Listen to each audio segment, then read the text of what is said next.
Welcome to Co-op Mode, round 171. This is the official video game podcast of Secret Friends Unite. I am one of your hosts, Todd Oxtra, the first generation or second generation of Co-op Mode, where my previous co-host, Mark, is now on retirement. He's enjoying life in Atlantic Canada, about to go on a vacation. So, Mark, Godspeed, have fun. You got Donkey Kong Bananza to keep you and Finn happy. We're so happy that you're taking a break. But I am joined by some awesome people tonight, filling those shoes of the Canadian, and that is Mr. Matt Kennedy, MKen10, streamer extraordinaire, making me watch him go crazy and playing some fun games. Matt, how are you doing tonight? Good, man. Those are, I don't know what Mark's shoe size was, but those are some pretty big shoes to fill. So I hope tonight I can do some justice. Well, I'm not sure if you'll fit the Nintendo criteria of it, but that's why we brought somebody not even better, but just a great accompaniment to you, Matt, and that is Mr. Brian Shea, the executive editor at Game Informer, also host of All Things Nintendo podcast. So, Brian, thank you so much for showing up. You are a Minnesotan now. I think we've deemed it. I'm also a Minnesotan. Game Informer was a heart of the gaming industry in Minnesota, and you're bringing it back. So congratulations. Yeah, thank you so much for having me. This is exciting. We've kind of been kicking around having me on the show for a little bit now, so I'm so happy we were finally able to make it happen, and I'm so excited that that Game Informer is back. That was kind of like a not only a heart of the industry, but a heart of my life. Like even before I joined GI back in 2015, I grew up reading Game Informer alongside things like Nintendo Power and Game Pro and EGM. Like I would get all of them from like either subscriptions or from like, my local library, or my school library had like EGM. That was how I primarily consumed that one. But like, every time I went to like a grocery store, I was picking up like the latest Game Pro and, having a Game Informer subscription. So like to have it closed down and also like not only lose my job and lose the ability to work with all these people that I love, but then on top of that, lose my favorite magazine. It was like a triple whammy there. So like, I am very excited as well to be back. Well, excellent. So before we get into, we're going to talk more about Game Informer, kind of tell everybody what it's up to. They need to learn a little bit more about Brian. So this is going to lead me to 3 questions. And Matt, if you have one for Brian, these are really hard questions. So we'll see how Brian does. So Brian, what was the first gaming magazine you ever bought? Oh man, first gaming magazine. I mean, do strategy guides count? Those were a thing. I still think they still make them, maybe PDFs. I don't know. Man, it might have been. If it's a strategy guide, then it was probably like a Super Mario World strategy guide. Like my first console I ever got was the Super NES, and I hope I didn't cannibalize one of your other questions. No. So I got a Super NES for Christmas, like right after it came out. It was like the old like Christmas Story surprise where it was like, hey, like that's all the presents. Wait, what's that behind? Like, why is the couch pulled out like that? Why don't you go look behind the couch, Brian? And I look, and it's a Super Nintendo, which was like the number one thing I wanted. Because up till that point, I'd only been able to play the NES at like aunts and uncles' houses, or like neighborhood kids, like their houses. So I was like already like well on my way towards like gaming obsession. So to have an SNES, which was like the new hotness at the time, it was just like, I was just jumping in with both feet. Up till that point, it was basically like at my house, it was like the PC, like we had like some Sesame Street game that like, I had outgrown long ago. And like, I think we had like Yo Noid, like the pizza game. What was that? Was it Pizza Hut or Domino's? Domino's, yeah. Okay. So yeah, we had that on the PC, as well as like a Sesame Street game that I had outgrown, and maybe a Wheel of Fortune game that was like very rudimentary. But like, yeah, that was like my real gaming console. And I think I jumped in with both feet with that because like we were out at a store, and I remember like begging my mom for this thing called Mario Madness. I don't know if it's a very famous strategy guide now, because not only did it have a full strategy guide from start to finish of Super Mario World, it also had the Mario comic that was like the Adventures of Super Mario Brothers, I think it was called. Oh, and wow. It's become very valuable, actually. And I think I have that copy still, but like the cover's all ripped up and everything. So you can actually buy the comic standalone on Amazon now. And I did that, and it's so weird and like campy and everything, but I love it. So like I recently thumbed through it and I'm like, oh yeah, this is like a formative memory for me. So if that counts, that is my answer. If it doesn't count, honestly, it's probably, I think I have like a pretty early memory of like getting like a Game Pro with like one of the early Mortal Kombat games on it. Maybe like something along those lines, or like a very early Nintendo Power, like in the SNES, or maybe even the late NES days. But yeah, that's probably my answer. I don't know the exact issue though. We won't hold it against you, but the fact that you were able to find that comic again, that's awesome. Matt, do you have a question?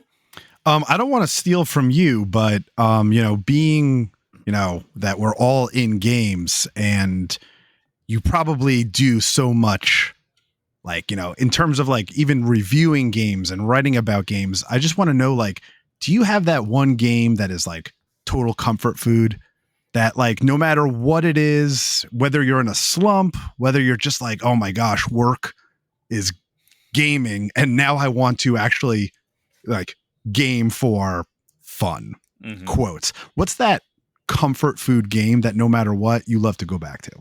I have several, and I actually have it's perfect synergy between me promoting Game Informer as well, because in the issue that we are launching this week, that actually launched as of the launch of this episode, it launched yesterday digitally. You can read my opinion piece on how joy is enough, right? Like I think joy is reason enough is the title that I wrote for an opinion piece in the latest issue of Game Informer. And in that, I talk about how, like, I feel professionally obligated to keep up with all of like the biggest, most recent releases, right? Not only from like professional reasons, but like social media. I want to take part in like the zeitgeist of like, oh, Clair Obscur let's all talk about that. And what I've played of Clair Obscur is fantastic. What I've played of Doom the Dark Ages is so much fun. But I got this itch around like, I want to say like February, that I wanted to play Breath of the Wild again. That's my favorite game of all time. I've replayed it twice, or I've played it twice. The first when it first came out, another time 4 years after that, and now we're just over 4 years after that. So it's almost like a 4-year cadence that it seems like I'm replaying this game.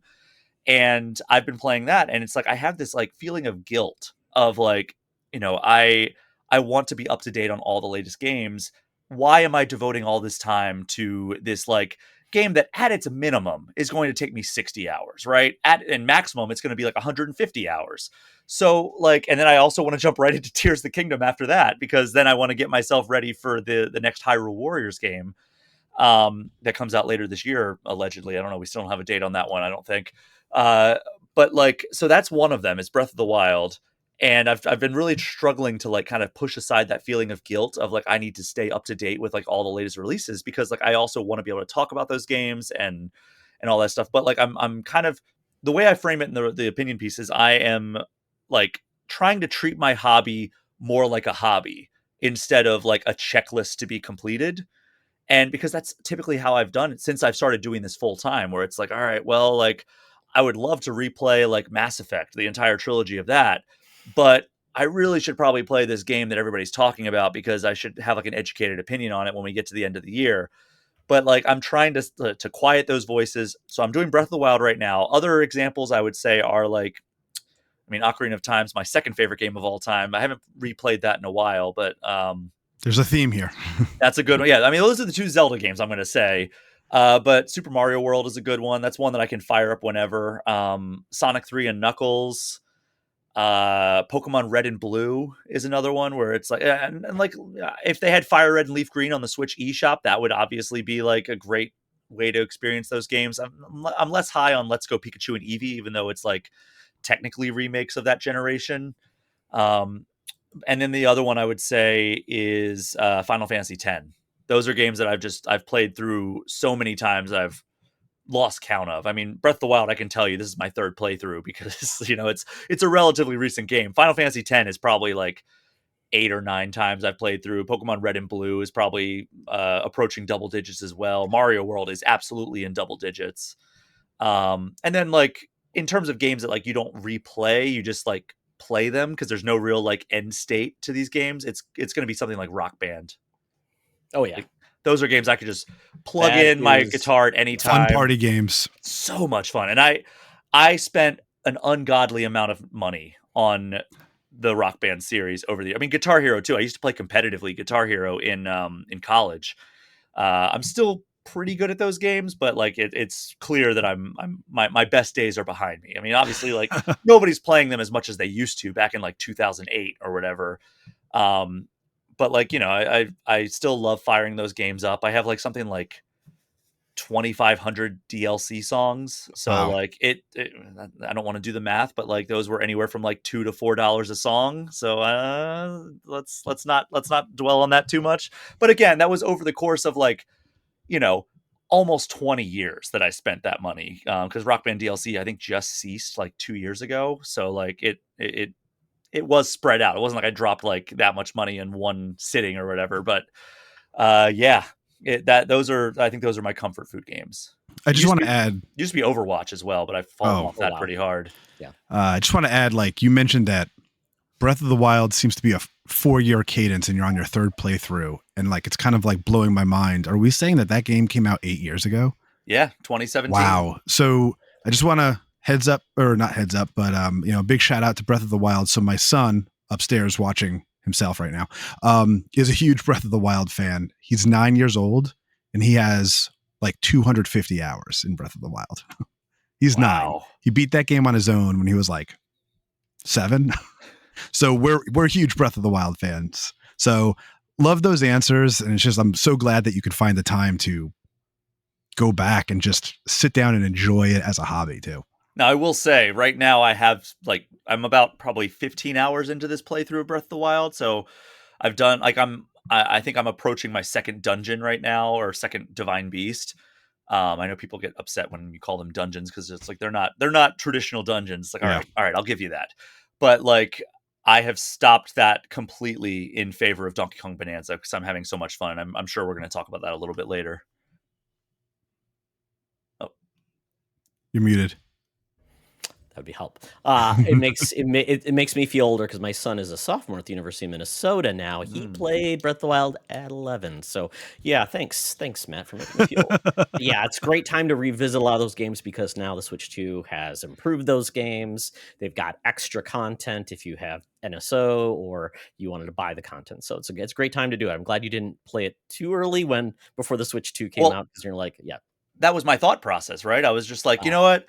Like, even before they did the reveal, I was like, look, like the rumor was like 2 years ago at Gamescom, there was like behind closed doors demos of Breath of the Wild running at 60 frames per second.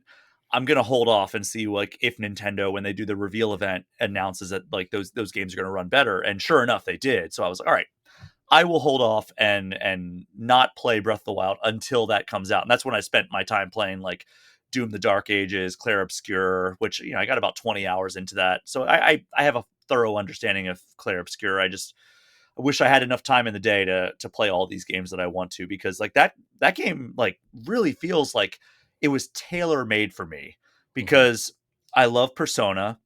I love Lost Odyssey. I love Final Fantasy X. I was going to say Final Fantasy X, you named it. And I used to speak French. So like all of these things coalesce into like the perfect game for me, even though I don't speak French anymore. I know the curse words that they use in that game. That's for sure.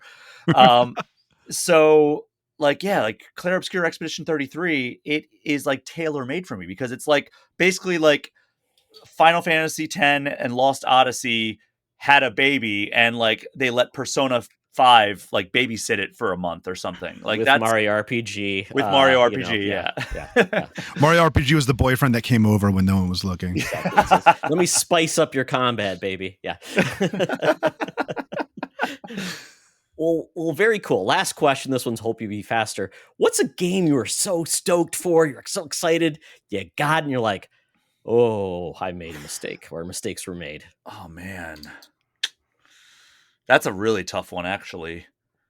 I'm looking at like my cover stories that I've written because I've been pretty stoked on all of those. I mean, the easy answer is probably Pokemon Scarlet and Violet, and I am a staunch defender of Pokemon Scarlet and Violet. Actually, like I think that is one of the better Pokemon games. I'm a huge Pokemon fan. Like I told you, Pokemon Red and Blue is one of my comfort food games. But just the way that ran on Switch 1 at launch, like it ran so poorly. I took a full point off of our 10-point scale from that game. It was going to be a 9.25, but I gave it an 8.25. And like, it's like, that's still a good score, but like the performance issues of that game were inexcusable. I mean, another answer, if you want to go like just like this game didn't pan out particularly well, I would say the Callisto Protocol.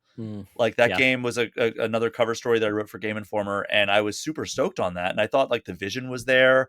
It seemed like a worthy kind of successor to Dead Space. And then it came out right around the time of the Dead Space remake, which a lot of people really loved. And then the Callisto Protocol just kind of landed with a thud. And it seems like there was some development issues with that game, which is really unfortunate because there was a lot of promise with that. Trying to think of other ones that were just like, oh, this just really did not resonate with me. I mean, Sonic Superstars was kind of one that like I was like thinking like, oh, this could be like the true successor to Sonic Mania, which is something I've been waiting for since 2017. And it, like, I don't know, the level design was a little bland or frustrating. The boss battles were not great. The art style I thought was pretty good, pretty solid. I don't know, it didn't land with me the way that I had hoped it would. But yeah, I mean, I don't have any like catastrophic answers, unfortunately, aside from like Steel Battalion Heavy Armor, which was like the Kinect game that they put out. That was like legitimately the worst review score I've ever given. It was back before Game Informer. I reviewed that for a website that I was running, and I gave it a 1 out of 5 because it was so busted. And the only reason it got a 1 out of 5 is because I later learned that our site had the capabilities to award a half star. I did not realize you could. I would have done that because it was so thoroughly busted. But like, that was more of a curiosity than something I was excited for. Sure. Okay. I was going to say on the Pokemon front, my ex co-host Mark, he is a staunch defender of Pokemon. We have a game ongoing that's called Todd because I joke that I'm the Pokemon master, even though I'm not. So he makes me guess Pokemons, things like that. But I always joke that is like the franchise that makes the most money. It's all this money, and they put so little into their games versus like other developers where you can see where they put the money. It's like we're too busy putting the money in other places, which is just sad. But I'm hopeful though that because we're going to get a Nintendo or Pokemon, I guess a celebration day. Pokemon Presents. There you go. Where Pikachu is going to be a DJ apparently, and you're going to get some news. So it'll be interesting to see what they do, and hopefully it's all good for Switch 2 with Pokemon. So actually, there is one more answer that comes to mind. Okay. Marvel's Avengers. You know, I still say that like the single player content in that game is pretty good and the story was fun enough to play through. Yep. But like that's not the meat of that game, unfortunately. Like the meat of that game is the co-op, which is like the most bland PvE content I've ever played. And like there's one thing that I love like as much as like Mario and Sonic and Zelda, and it's like Marvel. Like I love the Marvel Cinematic Universe. I grew up reading like X-Men comics, and you know, I had such an adoration for Marvel. One of my like early memories in high school was going to see the first Spider-Man movie with a bunch of friends and just like having an absolute blast and being like, oh, well, this is like my personality now. And to have a game that has all the Avengers and like having like different play styles, having a cool story involving like characters that we haven't really gotten in the MCU, like I was so stoked for that. And I was like, everybody was saying like, oh, this looks terrible. This looks so bad. The live service stuff looks like just like a disaster. And I was trying so hard to see the good in it and just being like, all right, well, I've seen some cool stuff. Like there was undoubtedly some very cool stuff that they showed off pre-release. But then I remember playing it at Gamescom 2019 and being like, something just doesn't feel right here. And I told them that, and they were like, okay, well, we'll adjust it. Like we're getting feedback from like press that's playing it. So I told them like, hey, like Thor and Iron Man should be like the two easiest characters to translate. Like, you know, you had the God of War combat director on this game, and Thor, who has a very similar moveset to Kratos in the God of War reboot, just didn't feel right. And then Iron Man, like, how could you like not have Iron Man feel great? And I told them that, and they did make some adjustments from what I remember playing in 2019 to what came out, I think, in fall 2020, if I'm not mistaken. Mm-hmm. And it still just didn't pop the way that like it felt like it should. And to have like, I think it's such like a weird thing because like it's such a fine line to walk. And I think Insomniac actually nailed this with their Spider-Man games of you are playing a superhero. You don't want to feel weak. Like you have to build up your character in order to like be effective in combat. So like when you are Captain America and it takes like 40 punches to take down an enemy. Minions. Yeah, this is not a boss battle. No. This is like or Hulk. Even Hulk is the worst case, Yeah. right? Because you're like, he could destroy them, and yet it's painful. You want to feel powerful when you're playing a superhero, and that game just fell flat in that regard. And I still think there is a good game buried underneath all of the nonsense, but there was just too much nonsense surrounding it. And like, I think that it's like an 8.5, but then when you take into account all of the terrible or bland or boring or repetitive or monotonous elements, you got to drop it down further than that. So like even though I was like such a mark for that game, and I was still keeping my optimism alive up until launch, I have to admit that it was a pretty big disappointment. And it was even further highlighted when they put out their Spider-Man DLC that was PlayStation exclusive. And you compared that to like how Insomniac Spider-Man plays, and it's just like, man, they had a fundamental misunderstanding of how Spider-Man should control. Crystal Dynamics should have not made that game. They should let them do something different. Or let them make a single player game. Because I think that if they took all of their resources and focused it in on a single player experience, it would have been great. Could have done a Black Widow game. I mean, if they think about where their wheelhouse is, or yeah. Was that not the game that when it was like first revealed, that teaser, it was like the Avengers Project or something, right? Like they honed over like the Captain America shield and like the iron and I even remember freaking the F. And the moment they revealed what it was that like, I never played it. I never put a second into it. Like, honestly, the single player stuff, I'm not going to tell you it's the greatest thing you've ever played and it's like worthy of the Avengers license.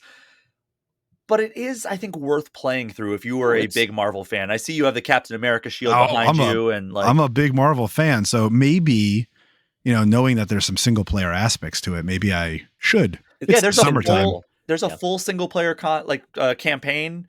And then there's also like a Wakanda like story expansion and all of the DLC characters, which the roster actually ended up getting pretty big by the end. Like it's all free. So like I don't know like what the status of like it being on the storefront is, because like they ended buy it, I think, still for $5. It's very affordable. Sold. Yeah, it's well worth it. And they did I think they eventually just unlocked all of the DLC because you no longer buy it. So like all the costumes, so you could get the costumes that made the characters look great and iconic versus some of the weird decisions they made and how they made them look. But they made Captain America by default look like kind of like you took some football equipment and made a Captain America cosplay just using like your high school football locker room. Like that's how the Captain America default skin looks. But then they put out like post-launch, like, oh, here's the Winter Soldier outfit for Captain America. And here's like the Avengers Infinity War outfit for Captain America, and Iron Man, and all the different Avengers have like their iconic looks.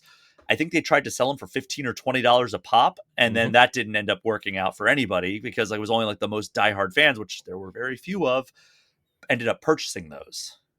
So they just made them all free now. Nice. Oh, I like that number. I still think it's available, but obviously check your store where you can find it. Maybe even a physical copy. I think I might have bought a physical copy back in the day, but we'll see how that goes.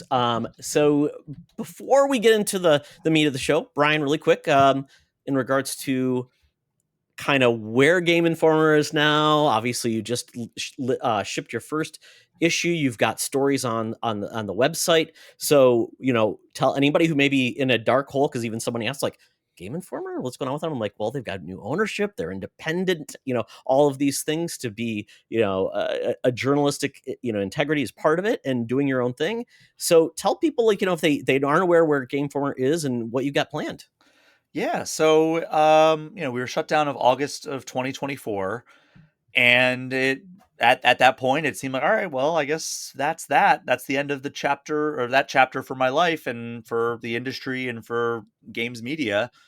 And shortly thereafter, we had this company. We had several people reach out actually about trying to acquire the brand, and this one company was particularly persistent, and our editor in chief Matt Miller worked very closely with them to try and secure the brand and the rights and everything. And they reached out and they were like, hey, like, would the team be interested in coming back if we acquired the brand? And we all kind of just assumed, like, all right, that's a long shot. And the talks kind of continued progressing, and around December of last year, it seemed like, oh, this probably is going to happen. So I still wasn't like really holding my breath, but it was like, all right, well, maybe I just kind of like, keep my eyes open on this. And sure enough, it ended up panning out, and we were hired back on in February of this year. And then we relaunched in late March, I believe March 24th of 2025. And we kind of came back with the idea of like doing everything that we were doing before but bigger and better. So our issues, for those who have received their first issue, I know that like a lot of people are still waiting, and I just got my issue last week. So they are still shipping out. Once they kind of enter the postal system, like it's a little bit out of our control, but we're doing our best to kind of monitor the situation, getting people their issues as fast as possible. But like I got my issue last week, and I was blown away by the quality. Like we have upped the print quality, we've upped the cover quality. It feels like a premium product. So we're doing it better paper quality. We're doing it with more pages. I think we went from 80 pages to 96 pages. And we're really working with a lot of really great partners to get some of the best exclusive content and coverage that we can. So Borderlands 4 was our first cover story. And it's great to come back with a well-established studio and I think the sales of Borderlands as a franchise has like topped like 35 million units across its many entries. So, and Borderlands 4, by the way, is looking and playing phenomenal from everything that I've seen and played. I went into Borderlands 4 feeling not apathetic, but just feeling like, all right, this franchise is one that I used to love back in the Borderlands 1 and 2 days, and everything else has kind of fallen flat outside of like Tales from the Borderlands. Borderlands 4 is one of my most anticipated games of the year at this point, just because of everything I've played. Feels fantastic. So you can read all about that in the first issue. We just announced that Vampire the Masquerade Bloodlines 2 is our second cover story. We are currently in the process of locking in our next cover story, which I think has a lot of excitement as well. Like we're very excited to feature this game on our cover come late August, early September. So yeah, we're doing our print issue again, bigger and better than before. We have our website back up and running. We're doing day-to-day coverage over there. We're publishing reviews, previews, all those things on a daily basis. And the Game Informer Show podcast is back up and running, so you can find that in your podcast feeds. I think that if you were subscribed to it before and you didn't remove it from like your podcast app when we were shut down, like you are probably receiving new episodes. You may not even realize it. Oh, they're back, baby. I got the notifications. That's amazing. So yeah, that is back. It's one of the longer running video game podcasts. So yeah, like we're doing everything that we were doing before. We're slowly but surely kind of trying to get more folks on our team as well. Like we're kind of adopting a startup mentality because we have to. We're not owned by a major corporation anymore. We're owned by a game development studio that is based in Europe. So we don't have like kind of like the corporation resources, but there's also other benefits that come with that. So we are, we're building ourselves back up. We're getting, we're back up and running, I think, in the way that we were when we were shut down. But now we're getting to a point where we are able to do things bigger and better than we were even, 4 years ago, right? Like we're bringing on some new people, hopefully very soon. And, we're working to deliver the exclusive coverage that people have come to expect from the Game Informer brand, and, doing even more than that. Brian, I'm so excited. What I'm holding in my hand, I don't know if you can see it. Game Oh, Informer's yeah. 300 launch party at Fulton Brewery. Went to that. That was amazing. I remember meeting Abby Heppy when she was there. I believe it was for, I can't remember what game it was. Was it for Little Big Planet when she was there? Oh, Really man. amazing It might have been, experience. God, what was their game create? Why am I blanking on the name? Oh, Dreams? Could've Dreams. been I think it was for It Dreams. could have been. Yep. So my request would be to have another get together at a local brewery in Minneapolis to have maybe a release party for your 10th or your 12th, maybe 1 year. That'd be amazing. I think that would be great. And then the other request is, I believe Paul Charchian used to do a video game podcast with several Game Informer members at KFan. Maybe you get Paul back. I know he's doing an Empire of fantasy football. I think it would be great to get Paul back on for one more time. Hey, I love Paul. I've been on that show many times, Video Games Weekly. I've been into the K-Fan offices and the studios. Like we recorded them remotely when COVID was happening and everybody was kind of isolating. But like, I think I've been into the K-Fan studios probably 12 to 15 times to do that show. And, I've even referenced some of those conversations that we've had in like articles and everything that I was writing and podcasts I've recorded, because we've done them with some special guests as well. So yeah, absolutely would love to do a show with Charchian again. Amazing. Well, thank you for indulging my Minnesotan Game Informer love.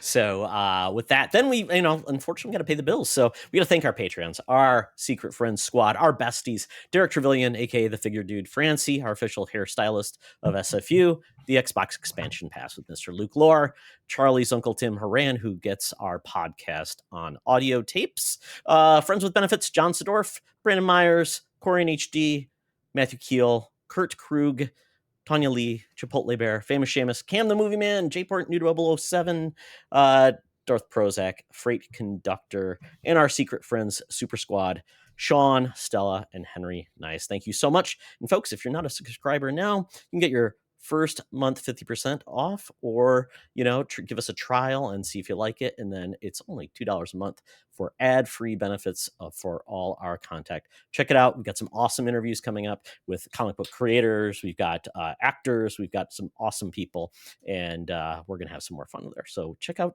patreon.com/secretfriendsunite.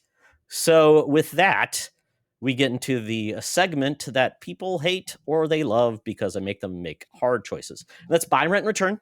And this week I picked the Koolest Kongs. So with Donkey Kong Bananza coming out, we realized that there are way more Kongs than I ever imagined. I looked it up, and then I found that there are Kongs in various things that have never appeared in games, but they are part of like strategy guides. So I picked Swanky Kong, Wrinkly Kong, apparently who is now a ghost, which I didn't know, which is very odd. And then Uncle, which yeah, it's very odd. And then Uncle Kong, who apparently only appeared in a Donkey Kong strategy guide. And he kind of looks kind of sketchy. Kind of like the uncle from It's Always Sunny in Philadelphia. So there we go. And his tie, it says UK. Yes. Representing the British listeners over here. Oh, I'm sure they appreciate that. That's exactly what they want. The John Waters mustache. I mean, very classy looking. And Swanky looks like he's from 1922. Yeah, he was a big movie star in the Donkey Kong country. Absolutely. Right, Donkey Kong Country 2. Am I right on that? I mean, I'm trying to go back. I'm trying to remember. Kind of like Kingpin and Donkey Kong. So yeah, yes. King. There we go. So really quick, I want to hit on one of our Patreons, Matthew Keel, Infinite_Rewind. He just came out here back in the fall. I actually took him to Tilt, or it's not even called Tilt. I think it's Lit Pinball Arcade in Minneapolis. Very cool place for video games and good food. And he's really amazing. Loves music. And he says, second off, okay, he goes, glad we're doing the podcast. He goes, second off, why did you pick all the creepy criminal Kongs? I don't know. Is Wrinkly criminal? I don't know. Maybe she, she looks like a golden girl. She goes, but he's gonna go rogue, and he breaks the rules. He's gonna buy Funky Kong, renting Crinky Kong, and returning Diddy Kong, since Swinky Kong is obviously committing tax fraud while simultaneously running several Ponzi schemes, not going too big with one like Bernie Madoff. And while we're at it, he's taking too close of notes on Ted DiBiase's whole thing, Uncle Kong's crimes, and dark blah blah blah.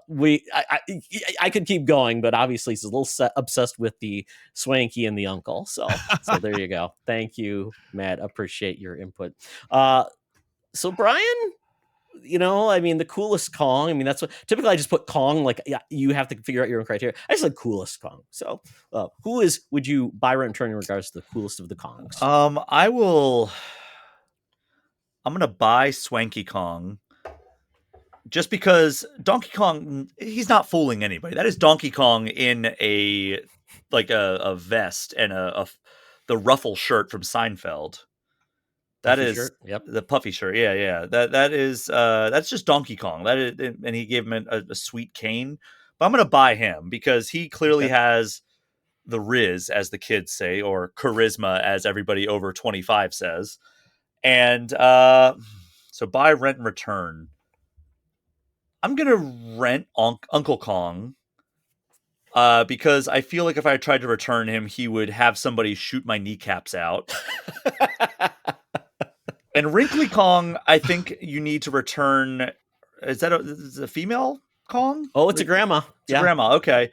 Is that Cranky Kong's like late wife or something? Like, I'm trying to figure out where Wrinkly Kong comes from, but she looks like she just went to Jazzercise. Like, and she's wearing like some sort of like, she went walking through a mall, and now I guess she has moved on to the afterlife. You said she's a ghost now? Well, would you like her official history? Yeah. She's the deceased wife of Cranky Kong. Yes! Mother of Donkey Kong Jr. and grandmother of Donkey Kong III. Regardless of her death, likely due to old age after Donkey Kong Land 3. Regardless of her death. Yes. Her spirit continues participating in games and aiding the other Kongs with helpful advice. And yes, she is a spirit later on in life, and she's had many appearances. She was even in Donkey Kong Barrel Blast and Super Smash Brothers. Holy cow, she's everywhere. So check her out. Wrinkly Kong. I'm very, very proud, in case you couldn't tell, that I surmised that good job. She is the wife of the only other elderly ape in the Donkey Kong franchise. Yeah, I think she's got to go. I think we're returning her. All right. Well, Matt, you've heard Brian's takes. Well, all right. So since Brian returned Wrinkly Kong, I'm going to go ahead and buy Wrinkly Kong. I'm investing in wisdom. Clearly the age, the grays, and the fact that she's a ghost must mean that she's got some sort of wisdom to her, it's right? like a Star Wars situation where she learned how to harness maybe the force. Force ghost. Yeah, exactly. Maybe she's like a force ghost behind me, all these operations and stuff that were because everyone here seems to be like mafiosa, right? According to some of us, according to the right end. So I'm going to buy Wrinkly Kong. I'm going to rent Swanky Kong. Right? He's weird. He's glitzy. He's probably a good time. He's got some Goro Majima vibes in the Zero. I feel like it's kind of like in the movie The Hangover, right? That good time happened all night long, but it's then I wake up with Swanky Kong and I'm like, man, you got to go home. You have overstayed your welcome.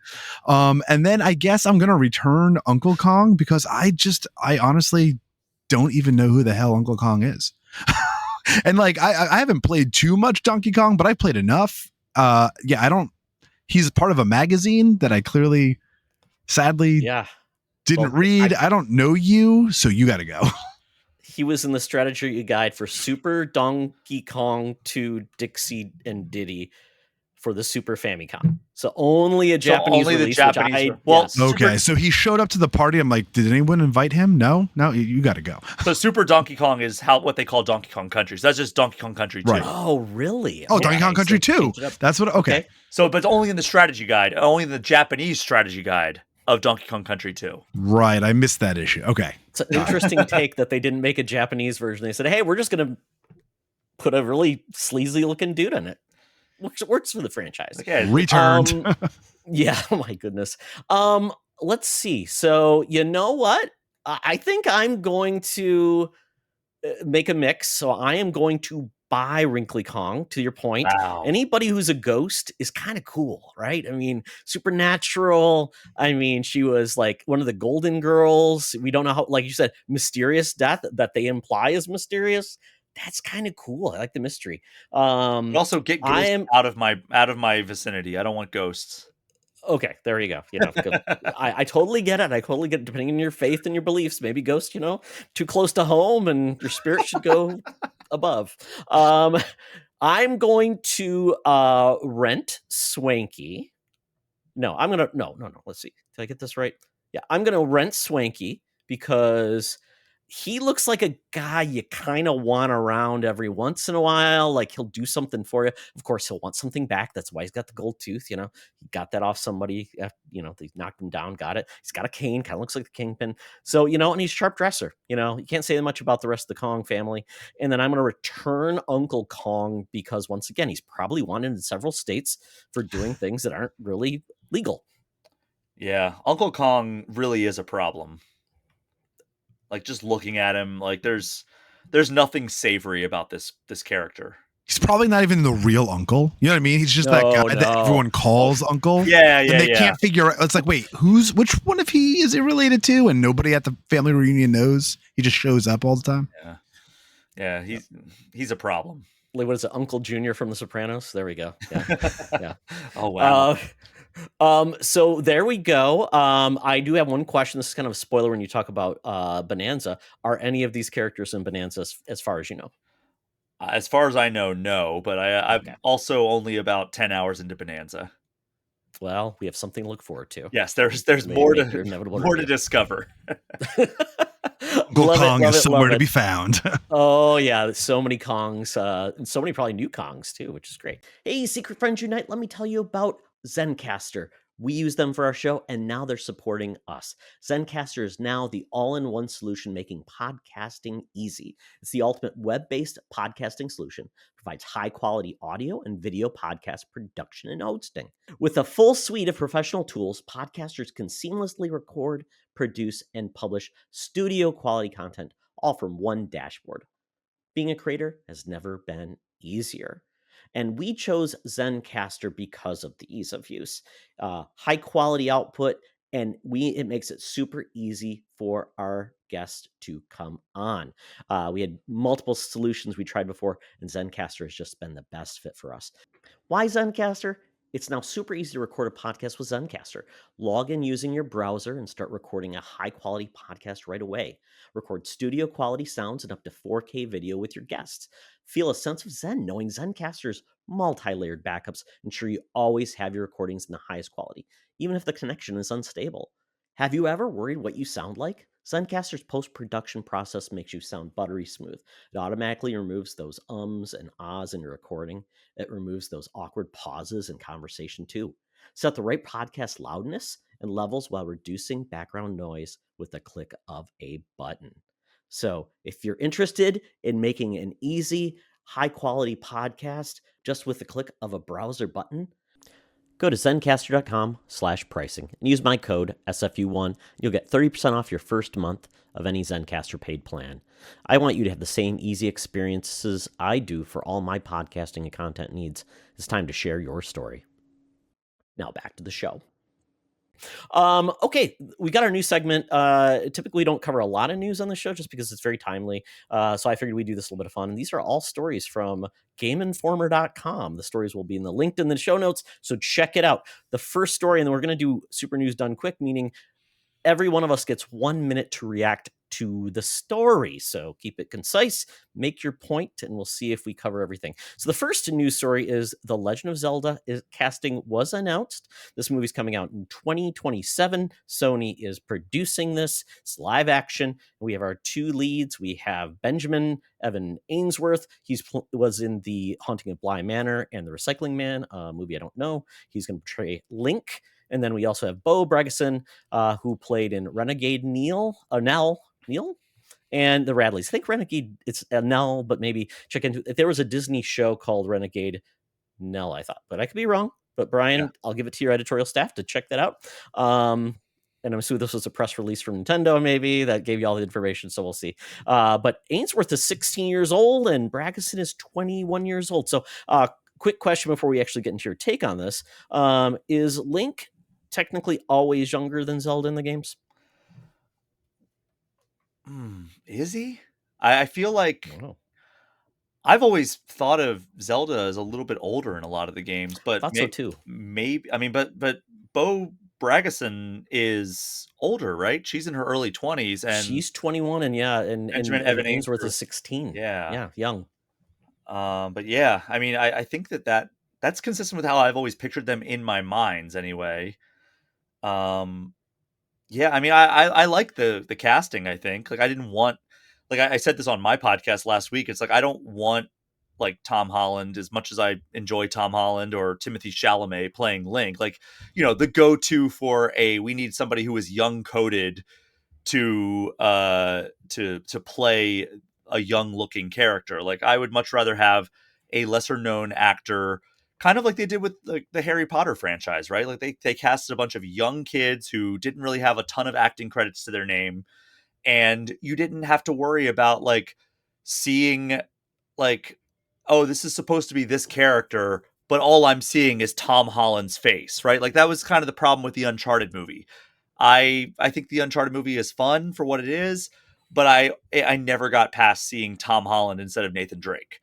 And not Mark Wahlberg as Sully. Mark mustacheless Mark Wahlberg. I think Tom Holland at the very least was convincing as that character. If you can get past seeing his face as like, oh, that's Spider-Man. But Mark Wahlberg, I never stopped seeing like, oh, that's just Mark Wahlberg. That's not Sully. Yo, Nate, tell your mother I said hi. I mean, and then you look at with Bo Bragison, like she is giving off Zelda vibes in the picture that they use. She's even wearing the blue shirt. If they're going to go with like a Breath of the Wild style story, like that, like she could just show up like that, and you'd be like, yeah, that could be Zelda. So really quick. So Brian, that's your minute take. So you're done. No, just one question. The quick, yay or nay, voice or no voice? I think there's got to be some voice, but they could go with the like kind of the Mad Max with Tom Hardy type approach, where like mostly silent. But I feel like for the sake of the narrative, because in the Zelda games, Link talks. He's just not talking in a way that you can hear him because it's supposed to be you responding. That's why his name's Link, right? He's the link between you and the game. So you see him like motioning and you just don't hear his voice, and then the characters react, oh, that's what you're doing? Oh, great point, Link. Right, yeah. Yeah, exactly. So I think they're going to have him say some stuff, but I think they could go with like a boy a few words, and that could kind of satisfy both sides. Because like in the Mario movie, like Mario's having full-on conversations, which is something he never does out loud anyway in the Mario games. It's always just like little catchphrases and like sounds that he makes in the Mario games. So like they can figure out a way around it. I know you said yay or nay, and I gave you a very long yay. It's going to be like the Jay and Silent Bob, where at the end of the movie he says nothing, and then he says something very verbose, and it's like, oh, okay, we'll wait till next time. Very cool. Okay, Matt, I'm going to time you. So here you go. You get both questions. Take on it, and then yay or no, nay on talking starting now. All right. I love this casting. I call it like the non-Robert Downey Jr. effect. I like the fact that we got, I don't want to say they're no-name actors, right? Because I'm not trying to be mean, but we have two young actors that can really grow into these roles. I don't know much about Bo Bragison. However, I do know a little bit about Benjamin Evan Ainsworth because I want to say he was Pinocchio in the live-action Pinocchio movie. Right. And I actually liked that movie. I know other people didn't like it, but I kind of liked it. I also liked Everything Is Going to Be Great. Did you guys, that just came out like a month ago.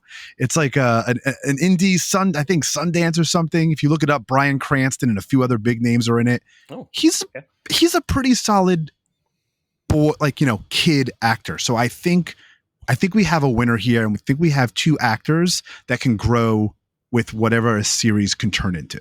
Is my minute up? Now, let me say this. Who plays Ganondorf? Matthew Mercer. I'm just no. I did think of that. I'm looking at the GameInformer.com, which now does say Renegade Nell, which is the appropriate name. That was a typo in the story. Thanks for pointing that out. So I'm seeing somebody say Willem Dafoe. I'm seeing somebody say Idris Elba. I think they said Chris Pratt, right? I think Of he's course, available. Chris Pratt. No. He's available.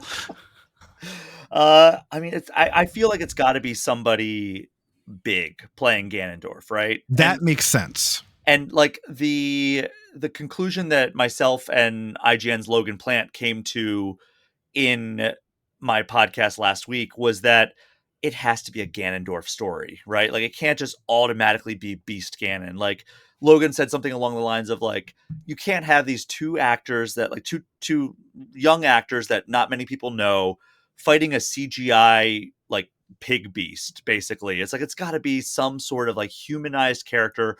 My thought process was for 90% of the movie, it's going to be Ganondorf. And then maybe at the end, it's like Ocarina of Time where he turns into Beast Ganon for like the final battle. But like, I think it's got to be a Ganondorf story. I think you're right. Agree. Yeah. I agree.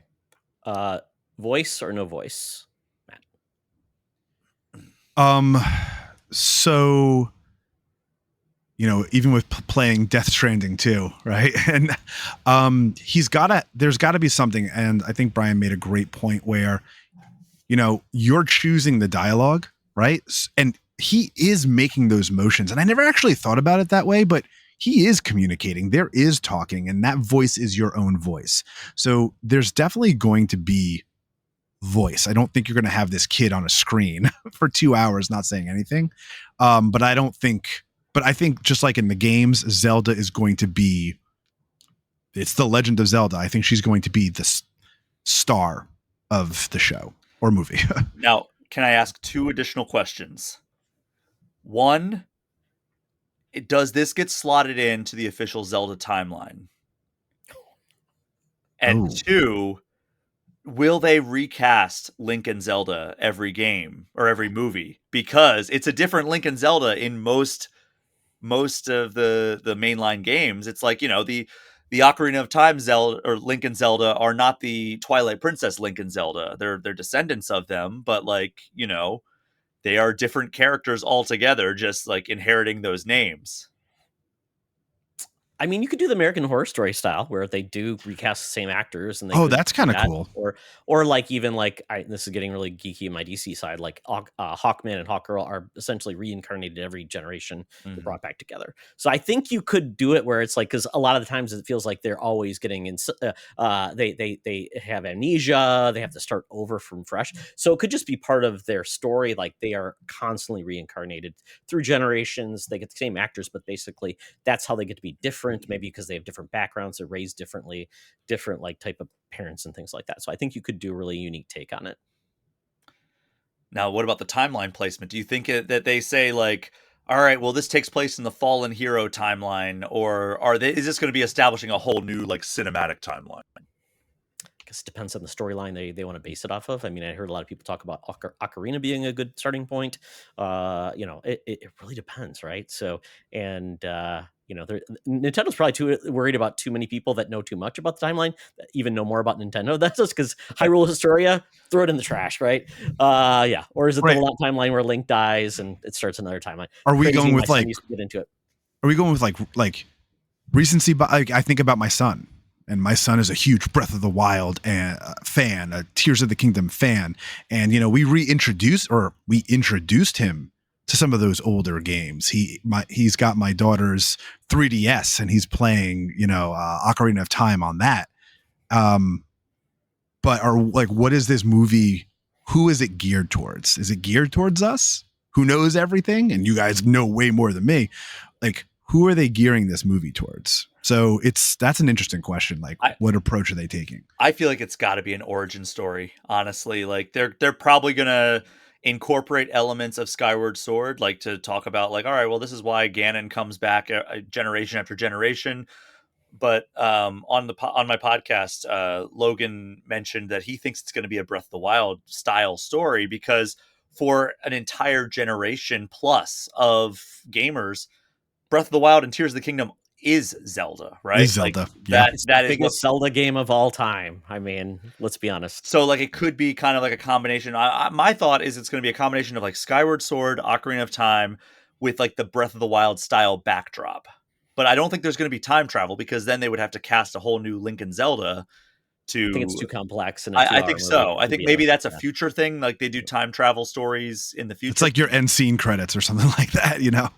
Yeah. Well, and I mean, I'm thinking if you're introducing these two main actors, I think you don't want to separate them. You don't want it to be like, oh, and Zelda only gets 5 minutes of screen, like a lot of these movies. Even Wind Waker, I love it to pieces, and wish we get more of those characters together. But I mean, a great viewpoint, and this is my 1 minute. I think a great viewpoint could be like it's really Zelda's movie, and Link is the silent person helping Zelda throughout all of this, but they're learning to get to know each other, establish, some type of rapport. You're learning about the world of Hyrule, all the mythology, and then, then they can introduce the different denizens of Hyrule and have a really fun experience. And I think Idris Elba is a great pick.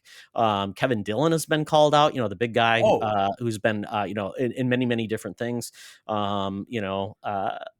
So there's ways to go, but obviously someone will say, well, Jack Black has to be in a video game movie. So will he have it? If Jack Black is Ganondorf, I will be. No, he's going to be Tingle. Okay. So we're good to go. Well, here's the thing, though. Like, you just, again, like, you drew the perfect analogy to what I brought up earlier, which was Mad Max Fury Road, where, Zelda is the Furiosa of this, and Link is the Mad Max of this, whereas, a very powerful character, but a character of few words who is just there to kind of, help the princess or the character that he's kind of escorting accomplish her goal. Very, very cool. And I do think there will be limited dialogue from Link, which is appropriate. And I think then it works. It's effective when he does speak. It's going to mean a lot. It's kind of like Wolverine at times, right? He would be the strong silent, or Clint Eastwood, the hero, hero without a name. I think that's the perfect analogy for it. So I'm very excited for this. I hope it comes off. The director is promising. Sony is a little bit not, I'm curious about how Sony develops this because they've made some interesting movies. Oh, well, let's get to the next story really quick. I thought this was an interesting take. Avatar Frontiers of Pandora gets third-person mode, new game plus in December. This is a big surprise with a game that came out about 2 years ago. A lot of people are big fans of it. This is all happening. I'm surprised. Ubisoft surprises me. They have dropped Division 2 DLC out of the blue like last year, which nobody knew about. Now they're doing this. Brian, really quickly, since it's Game Informer's story, in regards to this, what do you think of this approach, still approaching a game that, quite honestly, didn't light the world on fire? Yeah, and it's interesting that both titles that you mentioned were from Massive Entertainment out in Malmo, Sweden. I got to visit them for Star Wars Outlaws, and they are really passionate about the Division. And the room that I was doing these meetings with for Star Wars Outlaws was themed after Avatar Frontiers of Pandora. So they have a lot of love for that as well. So it's not really surprising to me that they would want to do this, but it is surprising to me that Ubisoft would greenlight them devoting resources to it. Because like you said, that game didn't really set the world on fire. The only games out of that have really I feel like accomplished their sales goals have been Division 1 and Division 2. Star Wars Outlaws also fell short of expectations from what I understand, which is unfortunate because it was quite a good game. But yeah, I mean, I feel like I should play Frontiers of Pandora, but I just haven't. But I would probably not play it in third person. I'd probably play it in first person just because it seems like it is like a Avatar skinned Far Cry game is the way that it seems like for me. And I love Far Cry, and it's been way too long since we've gotten a Far Cry game. But third person is not going to get me to play it. I would probably play it like if I find time for it, but yeah, I mean, this is kind of like I don't know who this is going to attract a kind of update if like that's what they're going for. But I guess it's cool if you like playing third-person games. I've put this together. There's an Avatar movie coming out in December. Yes, too. So it's another opportunity to sell this game. You would think it would come out closer to that then, or like closer to when like we get our first new trailer. Game Plus in December, right? Maybe so. That's a good point. Second pop, maybe it's a Game of the Year edition. Brian, you could re-rate it and make it a Game of the Year, so they could use that. Maybe. We'll see. Matt, really quick, your hot take on this. I started the game. I fall into the Ubisoft trap of I'm going to wait a few weeks before buying it, and I buy it at 50% off, and I ended up buying it at 50% off. It was absolutely gorgeous. I don't know exactly why I fell off, but then when I see this story, I think to myself, you know what? It was cool in first person because you want to be the character, but there's just something about seeing that character. So maybe actually having that third person will bring in a fan base that wants to see Avatar versus just seeing through the eyes of said right. Yeah. So I don't know. I'm in terms of exploration games and stuff like that. I like the option of having both first and third person. Certain situations I like to play one, and other situations I like to jump back into another. In terms of jumping back into the game, however, I don't know. It's been a couple of years, right? There's so much coming out this year. I mean, maybe if there's time over a break, I'd love to jump in and see how it plays. I'm curious to see, a lot of times those first person to third person views they're getting better. I think about what was Obsidian's game that came out earlier this year? Avowed. I think about Avowed, and it was great in third person, and I tried it, but that game for me was first person all the way. So I don't know. I might dabble. Now, do you play first or third person for Bethesda games? So good question. So I think about Fallout and Fallout 4, which is that would be my comfort food game. It depends on what I'm doing within that game. When I'm collecting junk from a room on a shelf, I am in, first person. If I am exploring a certain area or a certain dungeon, I like to hop out into third person and be able to see more. So it's but it's that ability to just, scroll my mouse wheel or click a button and I'm in and I'm out and I'm in and I'm out. I feel like in Avowed, you couldn't do that. Am I wrong? You had to go into the settings. I don't think so. I think it was a click in. I think it was a click in like Skyrim was. Really? I played it with mouse and keyboard. I don't remember what it was, but I'm like, forget it. So if this has the ability to go back and forth, I think that'd be really cool. But I flip around. At first person wasn't my thing, and then all of a sudden it became my thing, and so I'm all over the place. Very cool. So I did try Avatar Frontiers of Pandora, and I know a lot of people are huge fans of this game, whether they like the game style of Far Cry, which I really do, or they like the franchise, because I think there's only been 2 Avatar games. There was one on the 360, I think. Was it on? I don't remember when it came out, a long time ago. And then it was this game. And it is funny because I play a lot of games in third person. I really like it. For traversal, for me, I don't love traversal in first person. And having third person, you can see around you where you're standing on the ledge, so you can see your feet really well. So I like that. And I think seeing your character is really a value when you've got a franchise and a property like Avatar. So that's very cool. Coming out in December, perfect timing. If they can market this game, I think it would do well, because it came out in December, I believe. That was part of its problem, end of the year. So that was not great for, getting beyond the sales. So now this would probably be very available. They could package this together, do something, and then market for the thing. And the New Game Plus, I think, is great for people who love the game, want to revisit it with new objectives and things like that. And maybe they added skins, maybe too, to represent some things from the new movie, which would be kind of cool. Sigourney Weaver, she needs to be in more, skins of this game.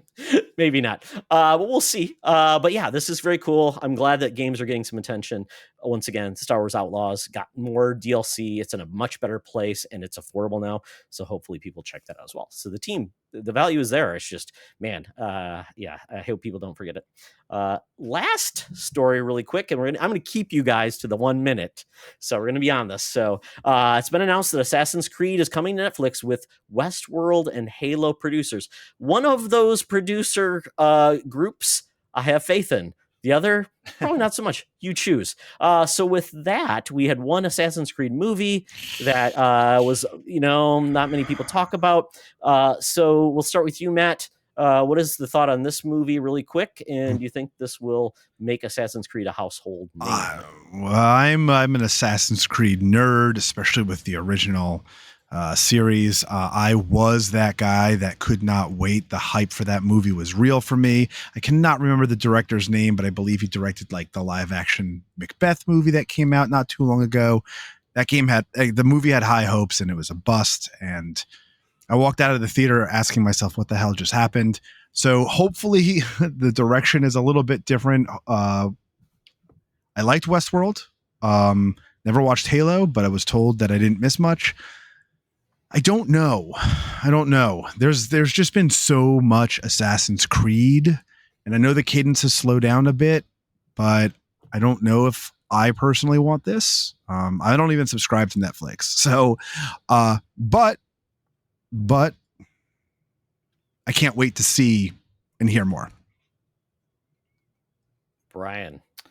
All right, I will take a slightly more optimistic approach here. Halo, they learned a lot of lessons from that first season, not enough for season 2, but there were some moments in season 2 that I was like, oh, this is the Halo series that I want.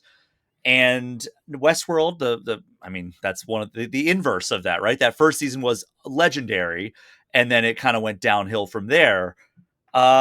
We are in a new era here, I think, of video game adaptations. I think it really goes back to like Detective Pikachu and Sonic 1, where it's like, oh, these are actually good movies that feel like they respect the lore of the franchise. It's not something that's like, all right, well, we got to cater to everybody.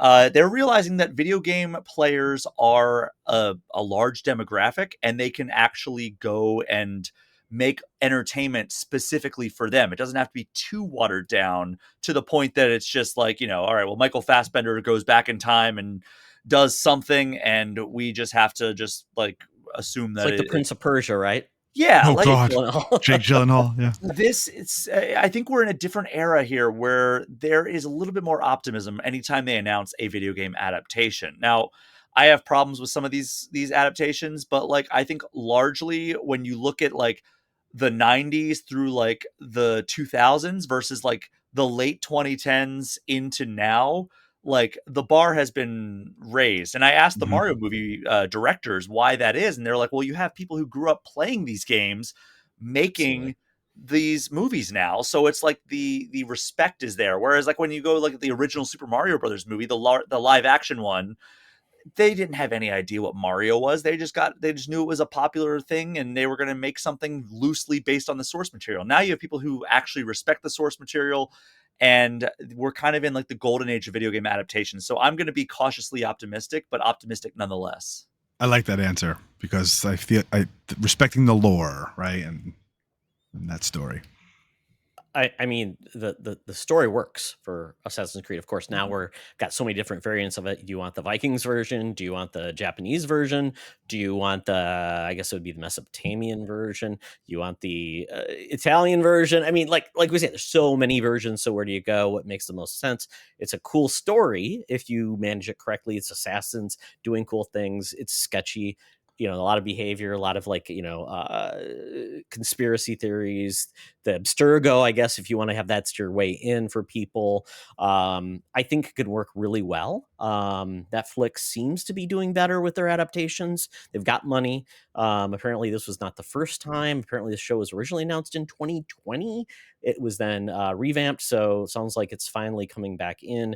I mean, and then we're getting variations like Twisted Metal, which is nailing it on a level of just camp and fun, and the source material is goofy, and then we're getting things like Fallout, and we're getting things that are coming out that are really making us all optimistic. So very excited. Also, it is a series which I think uniquely positions itself to pivot, to go to different eras, right? Like it doesn't have to be like, all right, well this season's going to be based on like the Aztecs or anything like that. Like it could be like, all right, well this episode's the Aztecs, and then this episode's going to be ancient Rome, and then this different protagonists. Yeah, this is feudal Japan. Sides. Yep. Like they could go to all kinds of different like eras, and like, all right, well this is going to be them assassinating Genghis Khan, and like there could be so much fun that they could play with history in a series. Sign me up. Maybe and maybe it's not even like they're going into a virtual world. It's like they have time travel, which would be very fun. To your point, like we're going to assassinate these bad dudes from history, do something like that, or kill people to manipulate the timeline, which could be very cool as well. So executive producers Brian Shea and Todd Oxtra. Right. Let's go. This sounds good. I hope someone was listening and copyright our idea. That I guess right at this point we own all our ideas. So Brian, hopefully your lawyer is ready to go and take on this. So, I've got him on retainer. Very good, very good, very cool. And by the way, to let you know, when Brian stepped away for a second, I saw he's got Game Informer on his chair. So very cool marketing. I love it. It's awesome. Well, very good. That was news done quick. So we'll talk about more news the next episode, but very fun. Thank you, Game Informer, for all of your awesome coverage. Appreciate that. Thank you for highlighting it. Absolutely. And the links will be in the show notes. So if you want to check out the stories and give the writers their cred and don't be a jerk and point out an editorial issue with Brian, you'll be okay. Don't hold it against me, Brian. Hey, I appreciate it because we want to have the best quality coverage on the website. So if there is a typo where we call it Renegade Neil instead of Renegade Nell, I want to know so we can fix it. Neil, Nell, that show does look very funny if you see it on Disney Plus. It's very cool. And I did note that the actors in the Zelda series are both English, so you can go into an actual English accent that works versus, some people don't love Zelda's voice, but that's okay. I thought it was fine. Okay, let's get into what we've been playing. And Brian, I am waiting for we talk about magazines coming in the mail. I am probably the last subscriber on Earth that uses GameFly. So GameFly is delivering Donkey Kong Bonanza to me whenever the mail gods will deliver. I looked in the mailbox and I'm like, oh! So I'm very excited to play this. Very excited for Donkey Kong Bonanza. What can you tell us? I used to be a GameFly subscriber myself, like long time ago, but I remember new releases were next to impossible to get. Did you just get really lucky or has it gotten easier? I know how to play the game. They now have a lock where you can lock a game like a month out.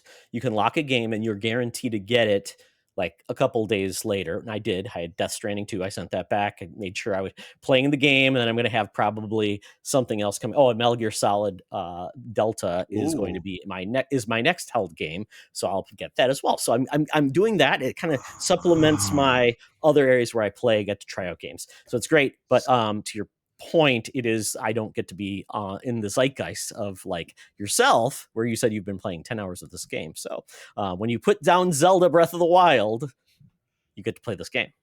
Yeah, and it is a very impressive 3D platformer. We knew it was the Mario Odyssey team that made this game, and I played it for 20 minutes in April and then two and a half hours back in June. And I could have told you that even if they didn't tell us that, like that it was the Mario Odyssey. Their fingerprints and DNA are all over this game. Like that level of creativity, that level design. Just the UI looks like Mario Odyssey. When you get a Banandium gem, it looks like when Mario gets a Power Moon in Mario Odyssey, which is a slightly less ridiculous name for the collectible that he has, a Power Moon versus Banandium gem, which I could tolerate Banandium gem, but when they said, yeah, you consume Bananergy, that was when I drew the line on this game. But no, overall, it is that was the line. That was the line. It. I'm done. This franchise trash. I am having a blast with it. The exploration elements they rival that of Mario Odyssey. I don't think the gimmicks are quite on par with like just the shotgun blast that you get with Mario Odyssey, but they're still very, very clever, right? Like you are still like, all right, well, this level, like you have to punch through these platforms. And then when you do that, it appears the platforms appear another area. So like you have to choose like, all right, well, how much do I want to destroy these platforms versus these? There are like so many cool mechanics that you have that like, it's kind of similar to like how like the Yoshi games have been, where it's like, all right, we're going to introduce this really intricate, really cool gimmick. And then we're just going to move on to another really cool, intricate gimmick. And maybe it'll pop up later, but like, you don't know. Like you got your fill of this gimmick and you can be like, wow, that was a really cool thing that I'm going to look back on fondly. Who knows if it's going to show up again? And that's kind of a lot of the stuff that they do with Donkey Kong Bonanza.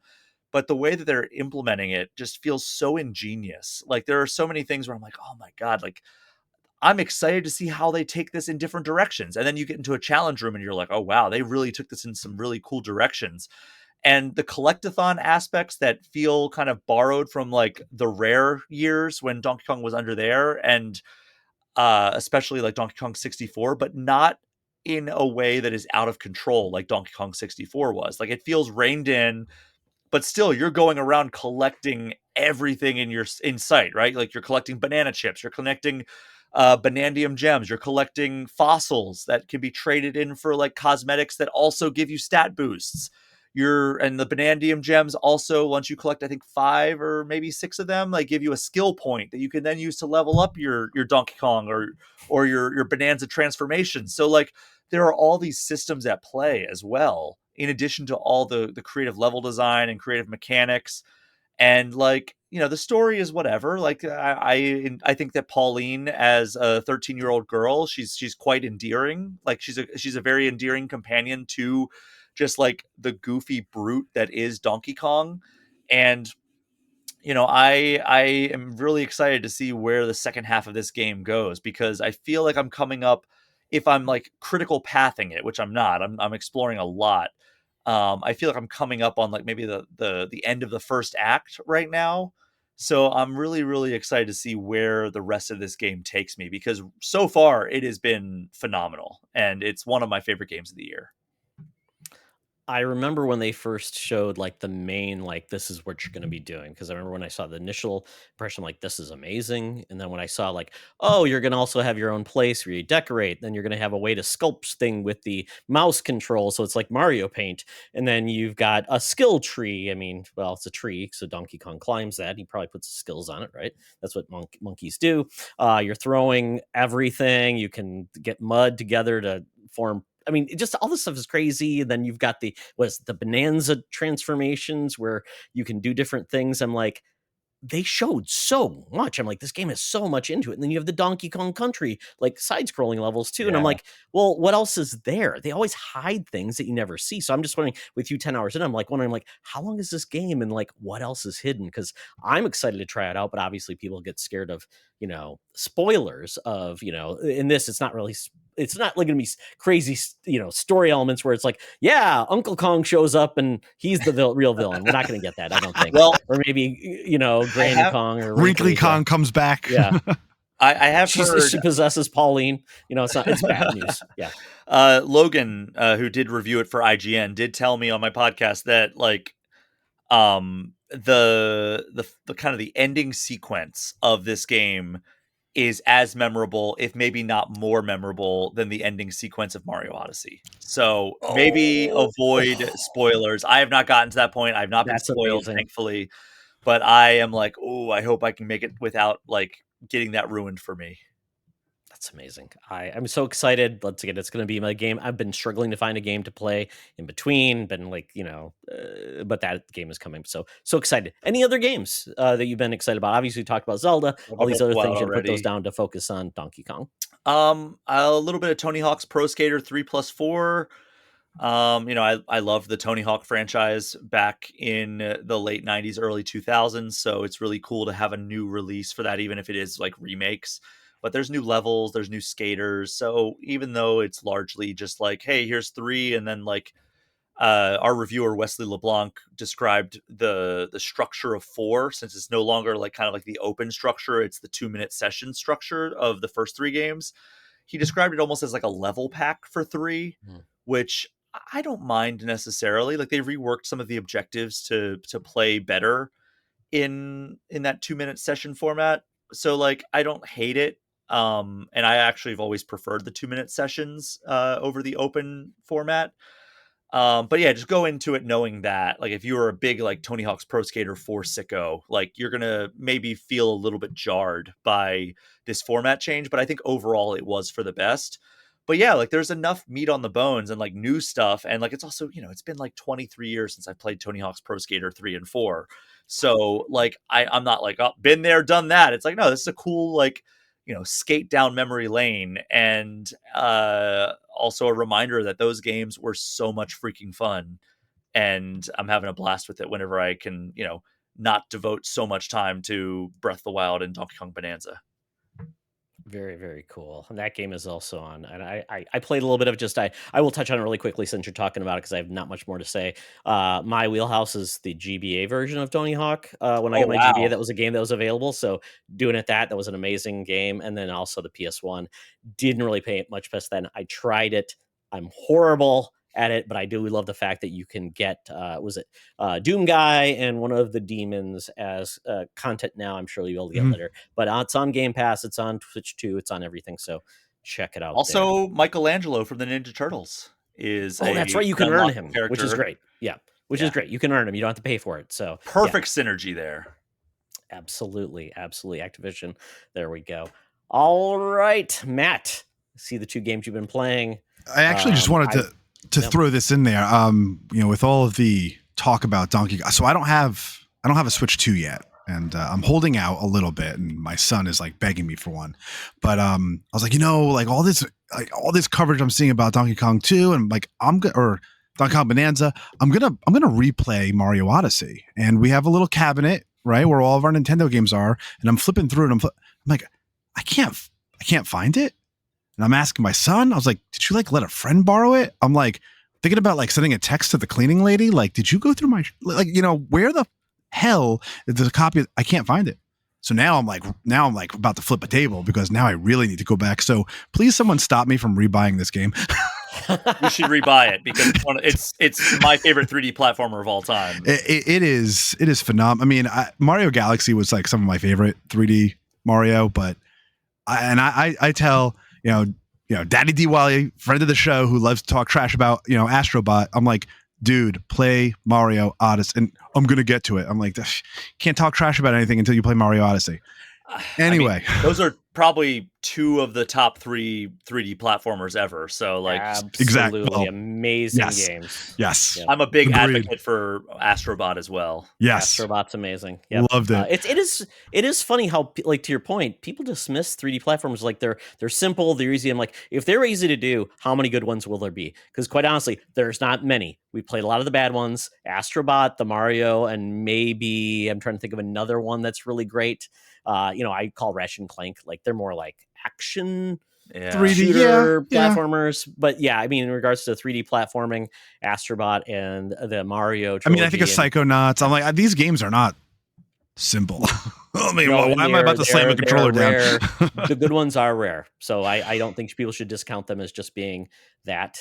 So I really heart them to pieces, especially when you've got the things that they did with that game. And I remember seeing it at the first Switch reveal, and they show this Mario game. Like, what is this? This is the game that was made for Todd. So Cappy. Absolutely love to pieces. Cappy. Who's going to put a cap on a dinosaur? Gosh. Also, there's a very good chance I will be replaying Mario Odyssey after I finish Donkey Kong Bonanza, because it also got the upgrade on Switch too. So now it's 60 frames per second. Yeah. And but only the Luigi balloon hunt was the only content that game got. So sad. What a missed opportunity, because they could have added whole kingdoms as DLC for that game. Absolutely. I would have shelled out $100 for like extra stuff. Yeah. And Lord knows Mario Sunshine could have been amazing with that engine. Well, there was rumor for the longest time that Isle Delfino was like the DLC kingdom they were going to release, and that never happened. So that's why I theorize that they are going to be putting some of that content that could have very easily been in Mario Odyssey as DLC as like a follow-up. But okay, how about a deluxe Mario Odyssey Deluxe, like almost like the version with 3D World that was Bowser's Fury. Do something like that. That'd be amazing. I would love that. I think that because they put out a free update for Mario Odyssey, that maybe they won't, because I don't know, maybe because it is free, they would, because then but like, you think they would have been like, all right, well, yeah, we're going to put out this, because they've already announced, like, there's a Kirby Switch 2 version with extra content. There's a Mario Party Jamboree version with extra content. Breath of the Wild and Tears of the Kingdom had the paid upgrades with Zelda notes and everything. Yeah. So I feel like they would have announced that at the Switch 2 reveal event if that was actually going to happen. So that's unfortunate. But at least Mario Odyssey runs like a dream now on Switch 2, which is really all you can ask for from one of the greatest 3D platformers of all time. And I never had a problem with the way it performed on Switch, so even better. Exactly. So, yeah. Well, when I find my copy for Switch 1, I'm going to let you guys know. What I've been playing is not replaying Mario Odyssey, but I am in Death Stranding 2.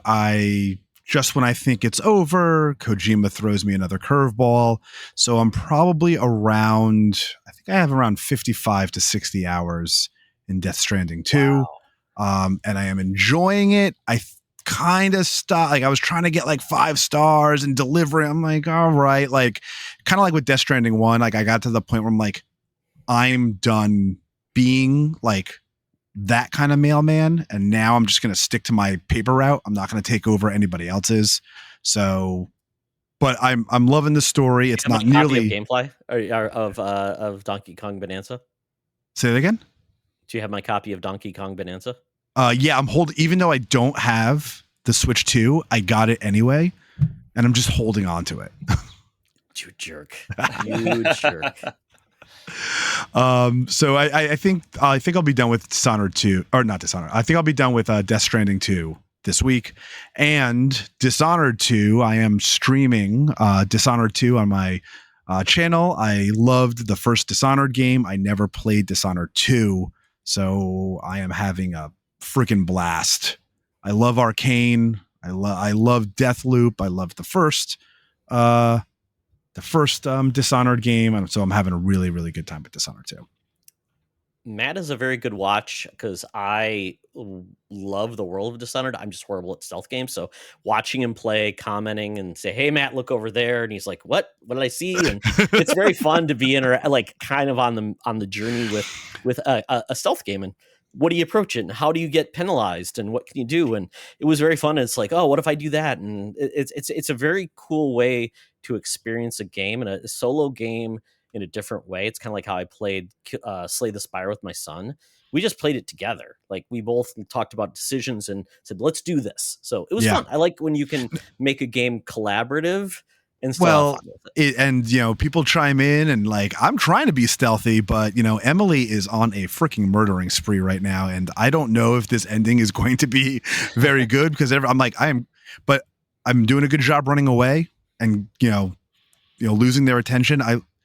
They are the masters of that immersive sim and just giving you that choice and it's an old game, but it still feels new. It's funny because I wanted to play it on Xbox because of that first party boost. But when I looked it up, I read that Dishonored got it, and then the Dishonored expansion got it, but Dishonored 2 didn't.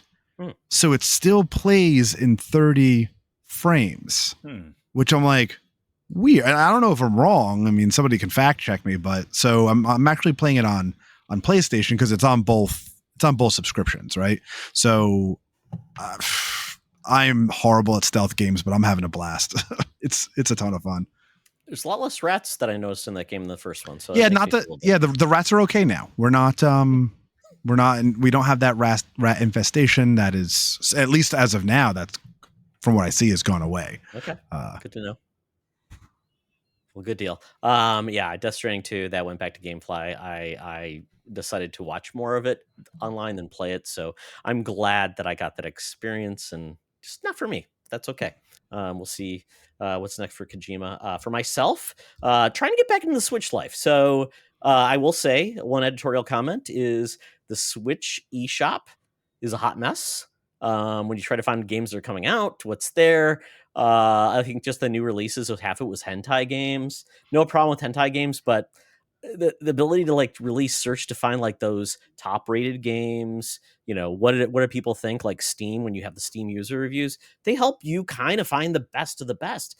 And unfortunately, I feel like most of the console holders don't do a good job of allowing the cream to rise to the top, which is crappy. But I've been looking at what I've had in my wish list on the Switch, finally getting to games. And one I bought for like $3 is Shakedown Hawaii. Not sure if you played it, but this is essentially a 16-bit Nintendo take on Grand Theft Auto. It's very funny.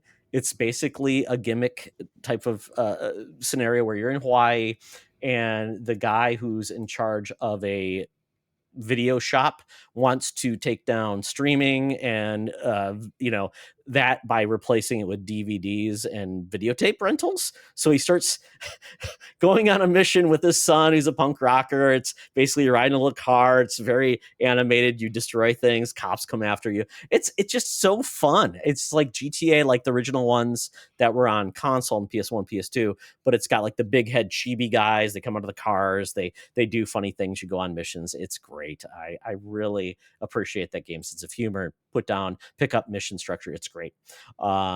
So Doom the Dark Ages is the next game. I am on mission 15 out of 22. After playing South of Midnight, I tried to get back into this game. It was hard because South of Midnight is not a hard game. So going back into a hardcore shooting game where it's just so much fun to play. I'm back in this game. That's my next game I'm going to beat until Bananza comes up, and then I'll put that on hold and come back to this. So, but yeah, it's a great game. I love the fact that Doom has reinvented itself. I didn't love Eternal. Doom the Dark Ages has got me back in. I love it. Oh, the things that's good to know. The store that, the hidden things you want to find, like the little chibi dolls you find, all the power-ups, and it's great. And my son played it first on hardcore, of course, so he makes me feel bad about my ability to game, and I played it on a little easier, and I'm having a blast. And he's like, Dad, just use the super shotgun. I'm like, no, I like all these fun weapons that are just fun to use. Don't love the dragon combat and the mech you ride in. It's just like Rock'em Sock'em robots. It's like almost like Punch Out, dodge, punch. It's simplified, but I like the fact that they added those in to kind of add in some spicy variety. Considering Doom has been around for how long from id, it's amazing they can keep people that excited about a franchise where it's about a dude called Doom Guy. So loving it. So that is what we've been playing, gentlemen. Thank you for sharing your games. And if people have questions about what, and I love to hear what people are playing out, their recommendations, because there's a lot of games to play right now. Man, Steam has so many demos. I downloaded one today that I'm very excited about. But yeah, please share the games you're excited, because I need recommendations to see what is worth my time. But we're going to end the show with our last segment. It's called the bonus round, of course. But we are doing ESRB description theater, or the game, where basically all of us will pick a game and then quiz another player, or we can tag team to basically determine what it is based on its ESRB information. So ESRB is basically the Entertainment Software Review Board, where they classify the game based on its content. It gives it a rating, and then moms get mad because their kids want to play a game that they shouldn't be playing. So I will just say at this point, I'm going to give you an example of one. It's Elden Ring. So at this point, the summary of this game is essentially it's rated M for mature, 17 plus for blood and violence. It's an action role-playing game in which players assume the role of a hero growing stronger to face the something. So I'm going to redact certain things from a third-person perspective. Players explore environments, collect items, and battle various enemies. In a melee-style combat, players use swords, bows, and magic to defeat enemies.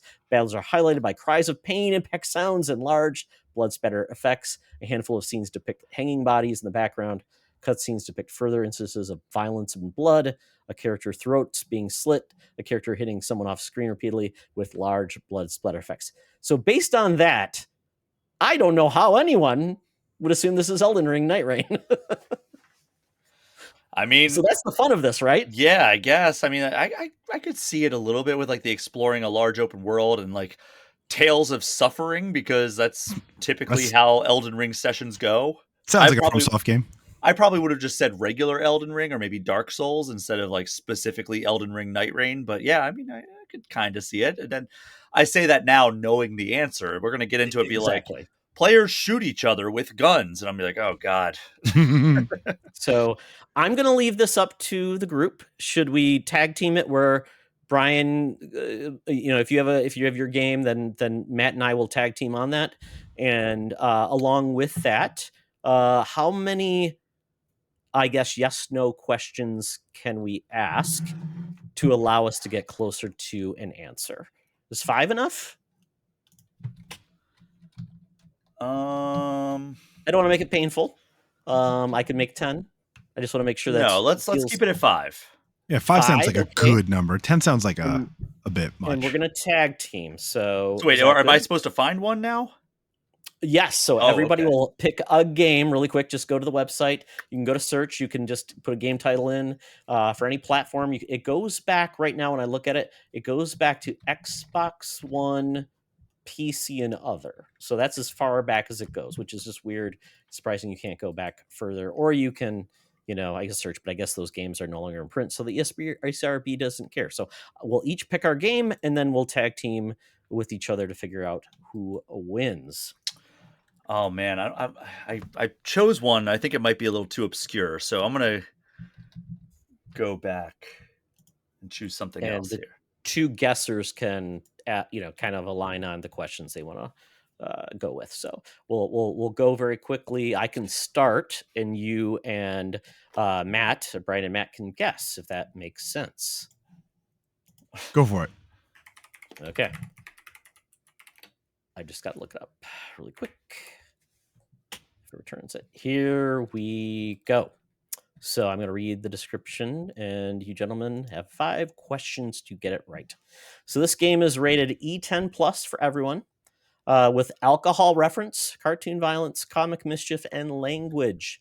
This is a platformer game in which players help someone to stop a destructive force. Players traverse platforms, jump on enemies, and use a spin attack to knock characters out. Some characters use guns and rockets. Characters generally disappear amid puffs of smoke and whimsical sound effects when defeated. Their handful depiction of alcohol, barrels, jugs near tavern with a frothy mug sign, neon signs of barrels with the word tavern. The game contains a comical depiction of a man vomiting. The word A*S and bastard are heard in the game. I love how they put the Yeah, the asterisks. Okay, there you go. That's your description. You got your rating. You have 5 questions. Oh man, I'll say yes or no. Is this a Ratchet and Clank game? No. That was. Is this a okay? I just forgot my question. Is that your question? Do you want me to answer it?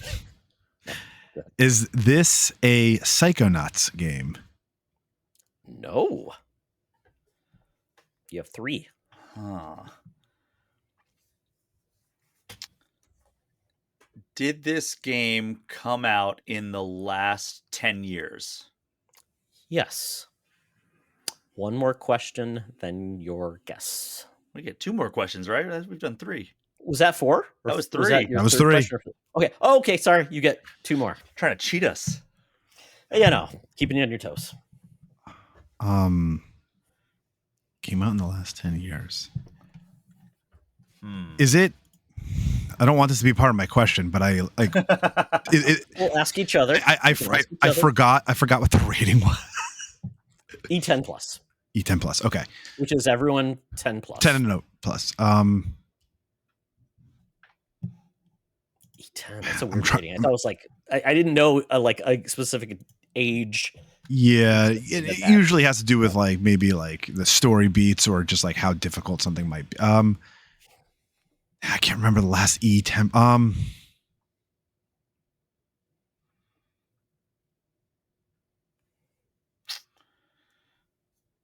Brian, if you have a question, go for it because I'm like, I don't want to waste it. We can confer with each other too. Oh, all right. It's allowed. Is it a 3D platformer? Yes. 3D platformer. It's not Psychonauts. It's not Ratchet and Clank. Psychonauts is like T&M, so and I screwed that out up. The last 10 years. Those are our clues so far. We have one more question now. One more question? Yes. Conferring with my partner here. So this is not necessarily our official question, right? If we talk to each other, this doesn't have to count. Until you say this is your question, you can chat through it. Brian, are we looking at a console should we look at a specific console? I'm trying to think of E10 platformers in the past 10 years and my mind shifts more towards what other platforms versus things like that. Man, I don't know if that would narrow it down for us. Well, it's like you can ask what platforms that you can. I can, if you want to ask what platform it's on, I can tell you. That's our final question, right? Yeah, that would be our final question. That should be our final question, I guess. Unless we He's gonna tell us all of them. Unless we agree that should be part of our, like, something we reveal about this game as we describe well, in the ESRB website, they do have descriptions for what platform it's on. They do let the platforms, they list the rating, and then they give all of their basis information. So if you feel that's fair, that you should get that, then we all have to use that going forward. I just don't know if it makes it too easy, or it may not help at all. I don't know. I don't know either. I think we can do that as one of the questions. I think that's the rule we should follow. Okay. Absolutely. Go you. Well, you did already ask 10 years, right? So it's been 10 years. So you think of the questions the last 10 years. So kind of gets you there. Man. I don't feel confident in myself, so I don't Last either. question, then the guess.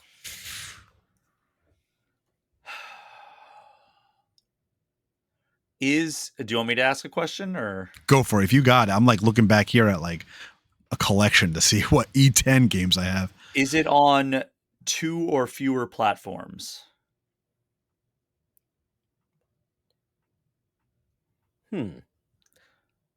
This seems to lie because I think it's on another platform they don't list. So I would say no. Well, crap. I'm going to look it up just to confirm what platform. I mean, it should be on the other platform that's not listed, which would be very, very weird. Doesn't make any sense.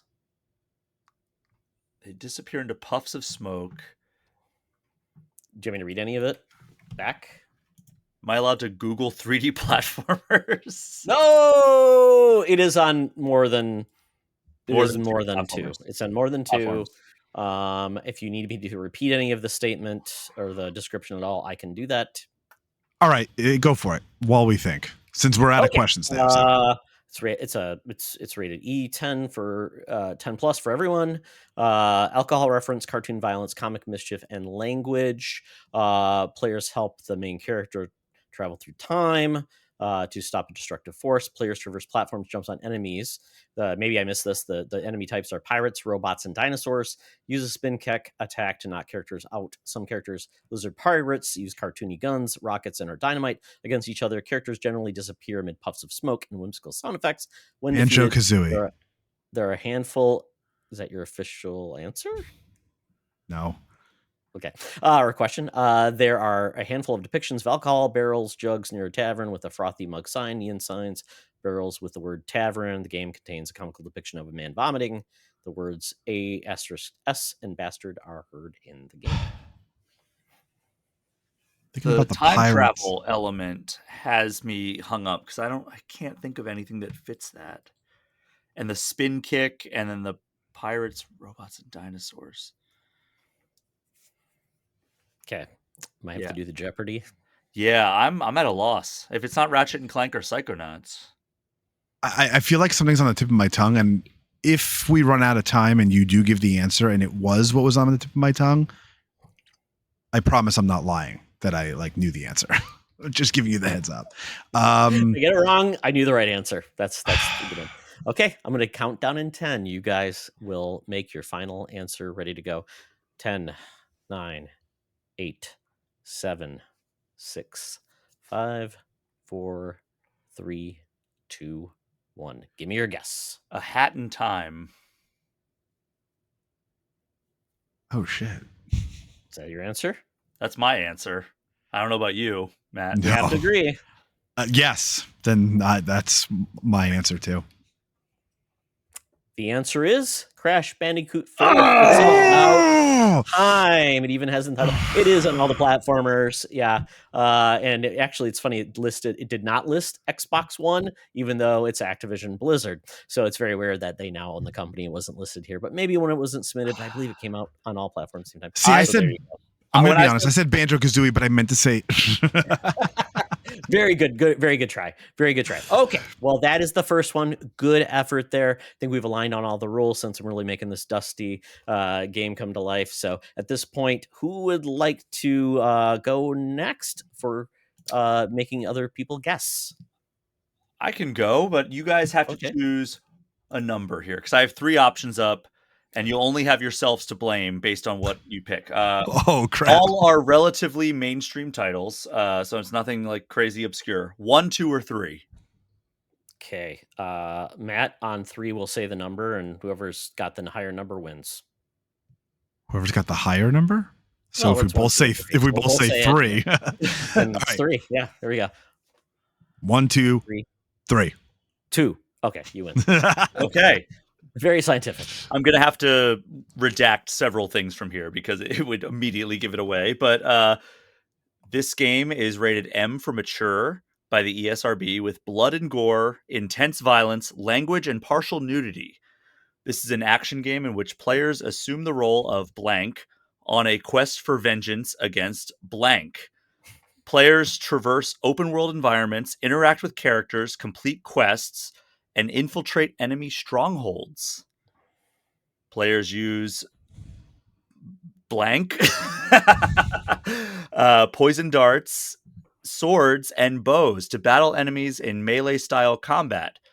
Some attacks result in dismemberment and or decapitation, often accompanied by large blood splatter effects. Players can also perform assassination kills to dispatch enemies quietly. Cutscenes depict additional acts of intense violence. I'll modify this, such as characters being lit on fire and beheaded, bound civilians lit on fire and burned at the stake, a decapitated man's head held up towards the screen. The game also depicts this might give it away, a man's exposed buttocks as he blanks. The word sh' can be heard in the game. Oh, man, why am I getting feel like this is Ghost of Tsushima or maybe an Assassin's Creed game? Am I wrong? I don't know. The moment we heard buttocks and we were told it's going to give it away, I'm thinking of Jin walking into the baths. That's right. Yes. And there's a lot of decapitation. Okay. I'm trying to remember. Like, were we cutting people's heads off? Like, I think so. There was a lot of gory stuff. So I'll take the first question. Is this a Sony produced game? It is. Okay. So, because now this game is the first game is on PC and Sony. That's the only place it's on. So, do you have a follow up, Matt? Is this a Sucker Punch developed game? I don't know where you're going with this, but yes, it is. All right. And are you going to make us go get really specific, or could we just say this is Ghost of Tsushima? It's infamous. No, I'm just kidding. It's Ghost of Tsushima. Like you were going to say, oh no, it's the collector's edition or it's the director's cut. No, you got it wrong. No. I love that because when I thought about that, I'm like, oh, it could be like, because you could go close into the new Shadows game, right? Because, I mean, made me feel that way. I was censoring a lot of this is a samurai sword, and I was gonna say kill with blank, and I'm like, what? Baseball bat? Yeah. And that was so that's clever because I'm like, when I've read through a few descriptions, I'm like, oh man, this is really hard. But the moment you say something specific, like the type of weapon they use, it's like, oh well, now you're immediately gonna know the game. So, great game. Great game. Fantastic game. The other 2 options I had, if you would like to know, were Splatterhouse and Inside. Oh, Inside's a good one. Splatterhouse, I wouldn't have gone. We picked the easy. We picked we did get the easy one. You should have gone easy, medium, or difficult. Because then we were like, oh, yeah. So I don't know. Maybe we've been chicken and picked it easy anyways. Very good pick. All right. Let's see then. Matt. All right, your play. I hopefully don't slip up and say anything that's wrong. So that gives it away too much. Here we go. So blank is rated M for mature, 17 plus by the ESRB with blood, language, use of alcohol, and violence. This is a first-person shooter in which players assume the role of blank. A man aboard a space station overrun by aliens. Players complete mission-based objectives and use futuristic weapons and special abilities to kill enemy creatures and human survivors. Realistic gunfire, large explosions, and blood splatter effects occur during combat. Some environments depict large blood stains and corpses amid pools of blood. A handful of sequences depict additional acts of violence. A character executed with a gunshot to the head, a man impaled by alien tentacles at close range. During the course of the game, player's character can consume alcohol, resulting in drunkenness status. Examples of screen blurring, effects, and stumbling. The word SH*T is heard in the dialogue. Really? Okay. That word? So my question is this a game published by Electronic Arts? Published. I'm gonna have. I don't want to get it wrong. So, I don't. Does it list the publisher on the? Yeah, they should, right? I mean, I know who. Oh, now I feel stupid. No, I don't see the publisher, and I feel like I know the answer, but they do publisher or developer because they do that. Well, yeah. If you go to the actual like website, it should say the publisher, or if I go back in mine, it does show. I feel dumb that I don't know this answer. There's several different. I'm sorry. Look at this. I wasn't even prepared. Oh yeah, it's right underneath the title is the publisher. It is. Go back and search. Oh yeah, crash. You're on the ESRB.org website. Yeah, if you go there, you click on the title. I see the title, and all I see on under the title is where the game is. Huh? Am I like looking at something wrong? Oh, weird. Well, just I just see page. It'll tell you. I'm gonna send you a link. Click the link in our chat. All right. I feel I feel like I'm sorry. I feel like an idiot. I feel. It's okay. I feel like an idiot. The answer is no. EA did not publish this game. Okay. I'm going to when we discover what this game is, I'm going to say my goodbyes and exit with my head hanging so damn low that it's ridiculous. Hey, it's everybody's first time once, Matt. So that was you got a little bit nervous. Okay. That killed my immediate answer, which was Dead Space. I thought of Dead Space. I thought too. The alcohol though, I don't remember having any alcohol. Callisto Protocol, like we talked about, is a very similar game. Was there alcohol in that game? I don't remember.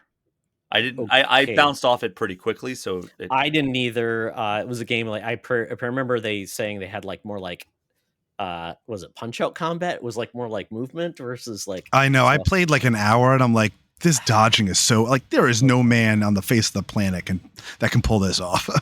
Okay, so I will ask the follow-up question. Is this a console exclusive? That's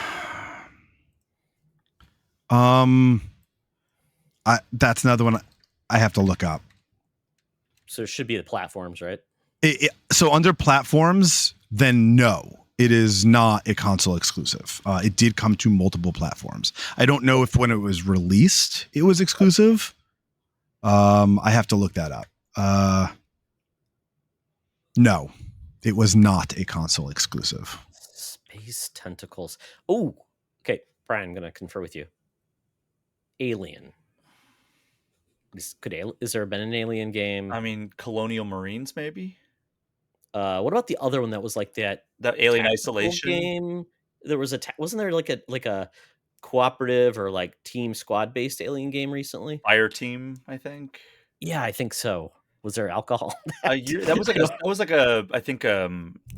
like a strategy game though. I thought so. Or where you're like controlling shooter, which it's Colonial Marines would fit the bill there. Was that what area was that though? Because I mean, I don't think I think that was that a 360 game? That was 360. Okay, so I don't think it goes back that far. So I mean, I think ESRB maybe. I don't know. ESRB goes back pretty far. I mean, Splatterhouse. I was just thinking Wii. our search, though. When I looked at the search, it seems like it only showed through Xbox One and PS4. Well, Splatterhouse was on Wii, but the ESRB is for the PS3 and Xbox 360 version. Okay, so it goes that far back. Okay, so maybe we should ask a timing question. Yeah, was this on PS3, Xbox 360? It was not. Okay. Oh, so probably okay, after so that. Is this a? I'm trying to think like the perspective, like a third person. He said first person shooter. It's a first person shooter with alcohol, things like that. If it wasn't for the aliens, I would say like maybe Max Payne, but that's a third person. Should we say is this based on a property? Yeah, is this a licensed IP? No, it is not. Oh, so not aliens. It's not Dead Space. It's not aliens. No. It's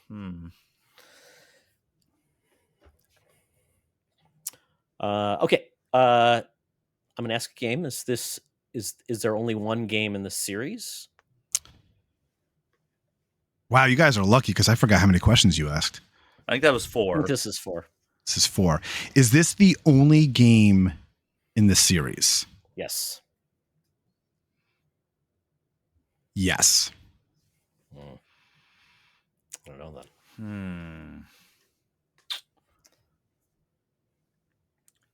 Was this game released in the last 5 years? No. Okay.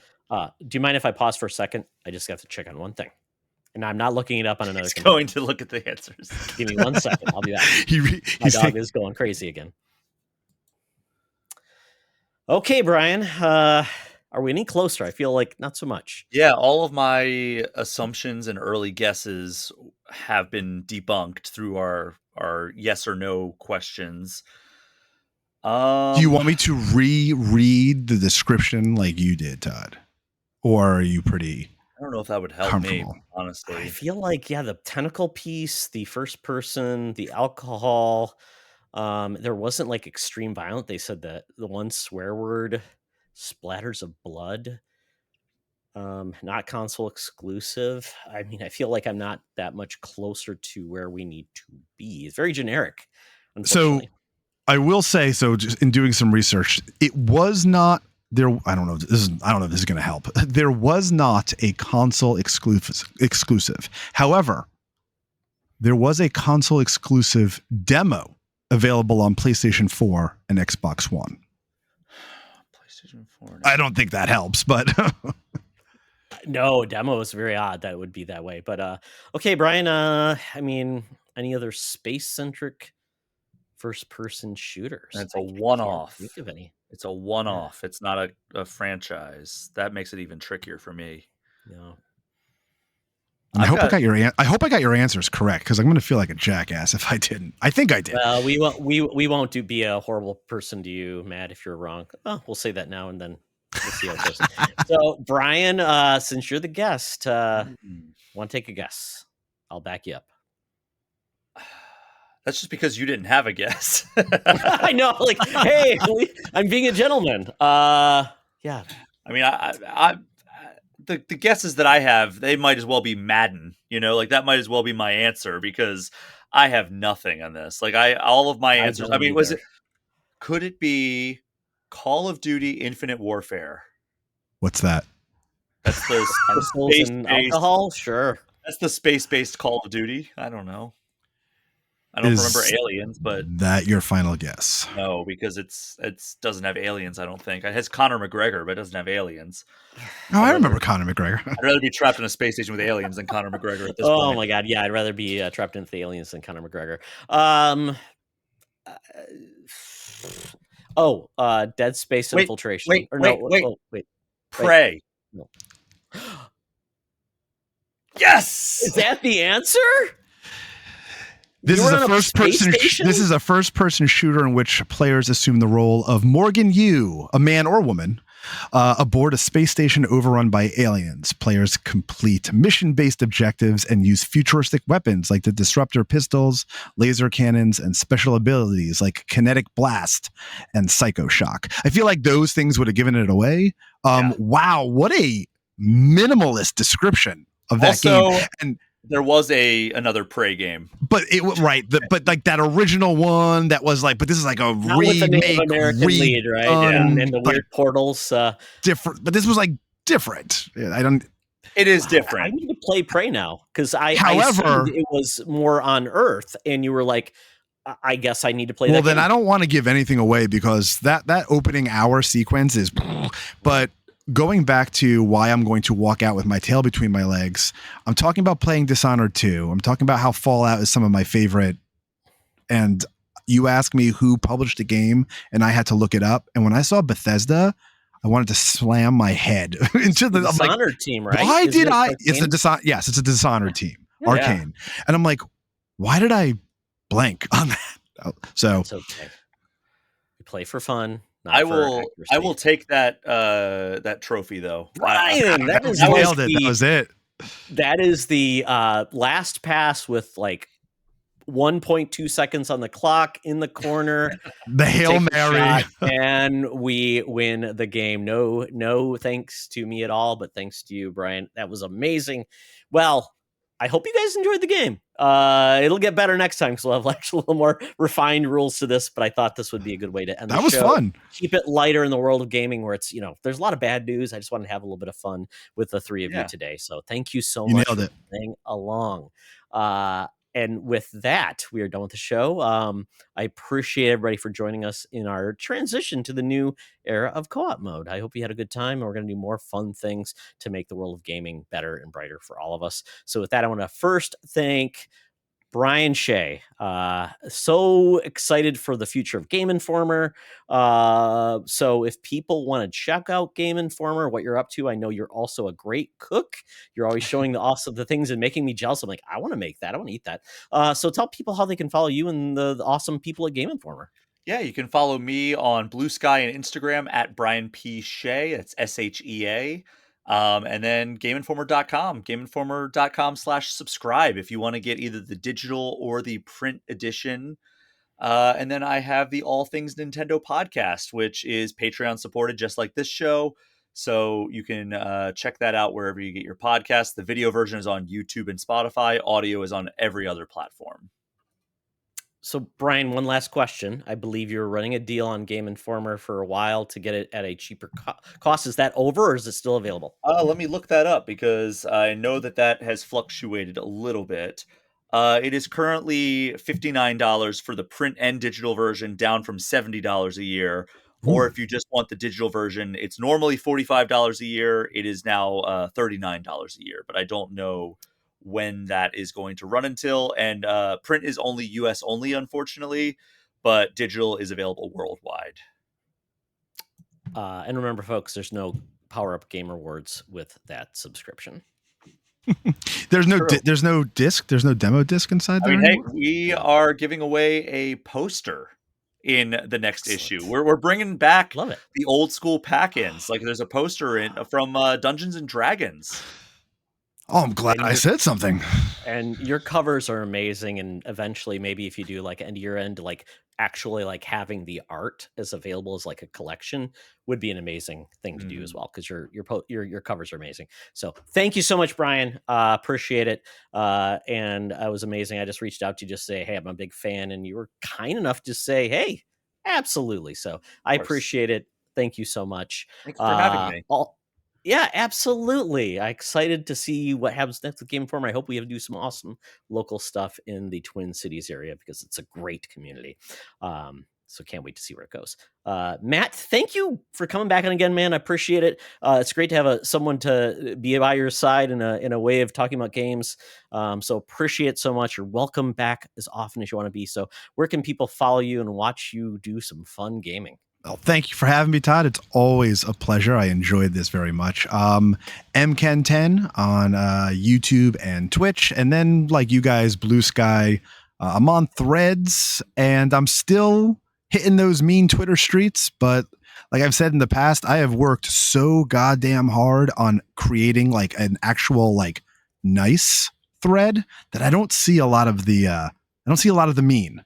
But I'm there sometimes. But MKen10 on Twitch and YouTube. Matt also has a Discord, so check it out if you want to have Yeah. more conversations with Matt in that group. It's a very cool space to be. For myself, we're at secretfriendsunite.com for all things there. We have a YouTube channel. We have a Discord as well. And the Patreons are a separate channel for them. They get special benefits to ask questions, things like that. We also are on at Blue Sky at Secret Fringe Unite, and also Threads and Instagram at the same. I think they put dots though on Instagram, which is kind of weird, but don't know.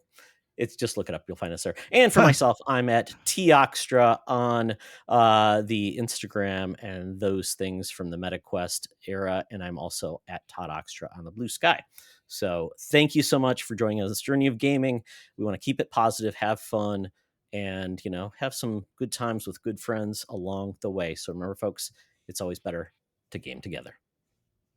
This podcast is part of the Secret Friends Unite podcasting network, available on Apple Podcasts, Spotify, and podcast services around the galaxy, as well as video on our YouTube channel. You can support Secret Friends Unite by becoming a Patreon member, get bonus programs and more over at patreon.com/secretfriendsunite. Join our Discord community for even more discussions on all things geek. For all the latest updates on Secret Friends Unite, make sure to follow us on Threads at secret.friends.unite and visit secretfriendsunite.com. Find our merchandise at TeePublic and Redbubble. Thanks for listening, and may the Force live long and prosper.